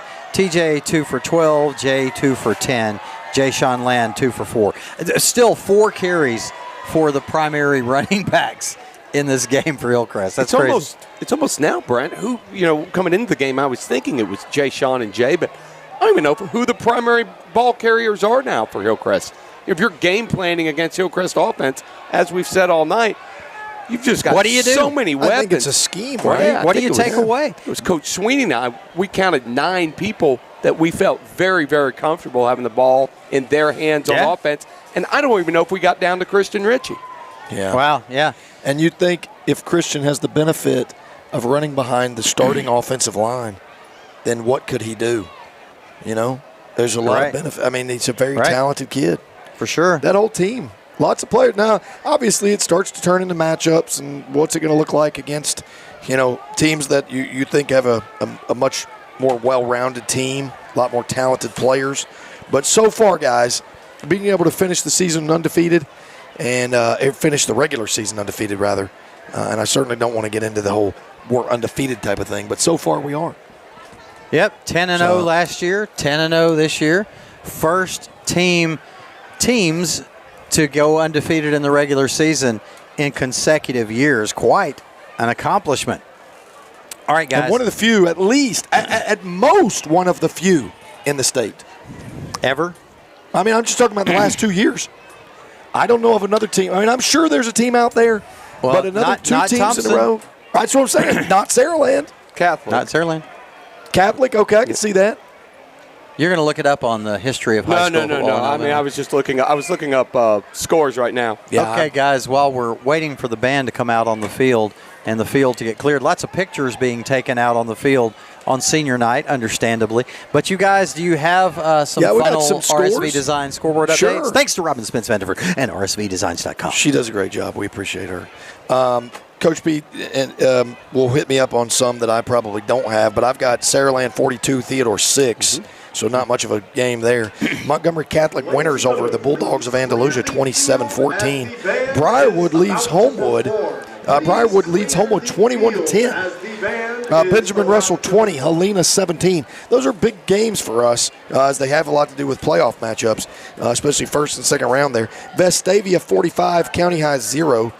We've got Hueytown 35, Central 14, Pike Road 44, Carver 22, and St. Paul's winners over Baldwin County 44-19. That's the Coach P, you got something I missed? The only other ones I have, just teams we played earlier, Gadsden City 46, Calera 0. Murphy lost to Spanish Fort, a team I guess it's still feasible. We could see them down the road 42-7. Pelham beat Chilton County 31-21. I think we've hit about all the 6A ones. Maybe check some of those 4A schools. Maybe see an ACA score. I mentioned them earlier. I think you mentioned Montgomery Catholic over Andalusia. I had ACA up over Montevallo 15-8. Is why that feels right. I think they were relatively big favorites right there. I mean, Northside, they beat Hamilton 47-6. ACA finished off Montevallo 18-6. Bibb County beat another county school, Holt, 54-0. Boy, Holt's hit hard times. Holy, they've had hard times for a long time. Holt's hit hard times when Hillcrest split off. Yeah. And that's about all the ones of interest right there. I can think of offhand, unless there's some smaller. Did you say Thompson over Hoover? I missed the Thompson. Thompson 21, Hoover 11, and then Bessemer City all over Bryant tonight. And it looks like McAdory will be likely traveling to Saraland. See, I was just about that. So that'll make Bessemer City the 3. Correct. McAdory the 4. Hueytown will remain the 2nd seed in our region. Correct. And they'll host likely Theodore. So McAdory gets to come. Does McAdory have one game left? Yeah, but, that's not a region. Non-region game. I think it's meaningless. Oh, okay. We're going to do. Yeah, let's go ahead and choose our Award Company of America and Walk-On Sports Bistro Players of the Game. All right. I'm going to make my candidate for Defensive Player of the Game, guys, and Okay. I'm going to go with Tyler Taylor. We called his name a lot. He seemed to be in the backfield a lot, made a lot of big hits, so I'm going to go with Tyler Taylor. What do you guys think? I think it feels like the right choice. Yeah, I agree. I like seeing new voices on, even if he's not honored on this week's huddle, because we're The likely following not to do week. correct. Yeah. And I think I'm good with Tyler Taylor. Yeah, All I right. like that. You guys have any suggestions for offense? Can I do special teams first? Sure. I mean, once again, I'm so selfish on some of these.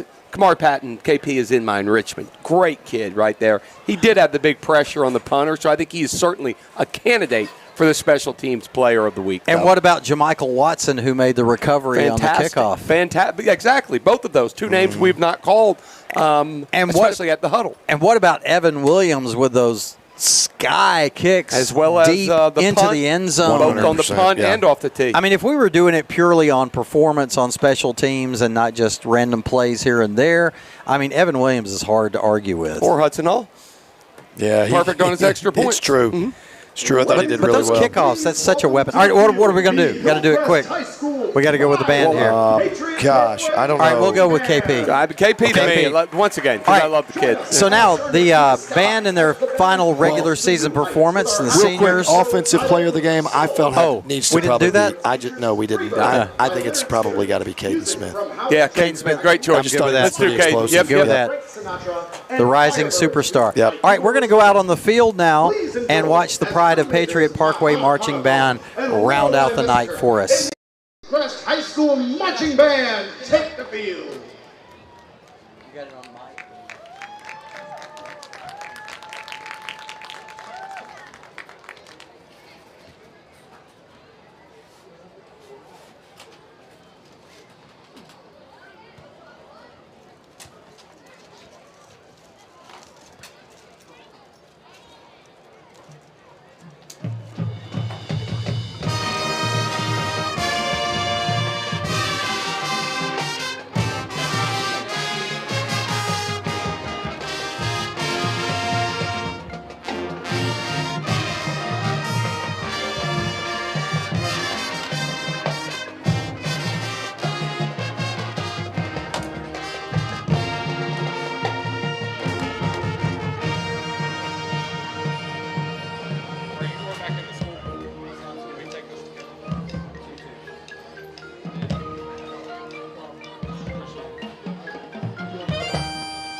Ladies and gentlemen, the Hillcrest High School Pride of Patriot Parkway Marching Band. The band is under the direction of Miss Megan Miller and Mr. Chase Miller, assisted by Mr. Brooke Mason and Mr. Sam Becker. Our visual sponsor is Miss Colby Freed. Thank you to our sponsor, whole band, and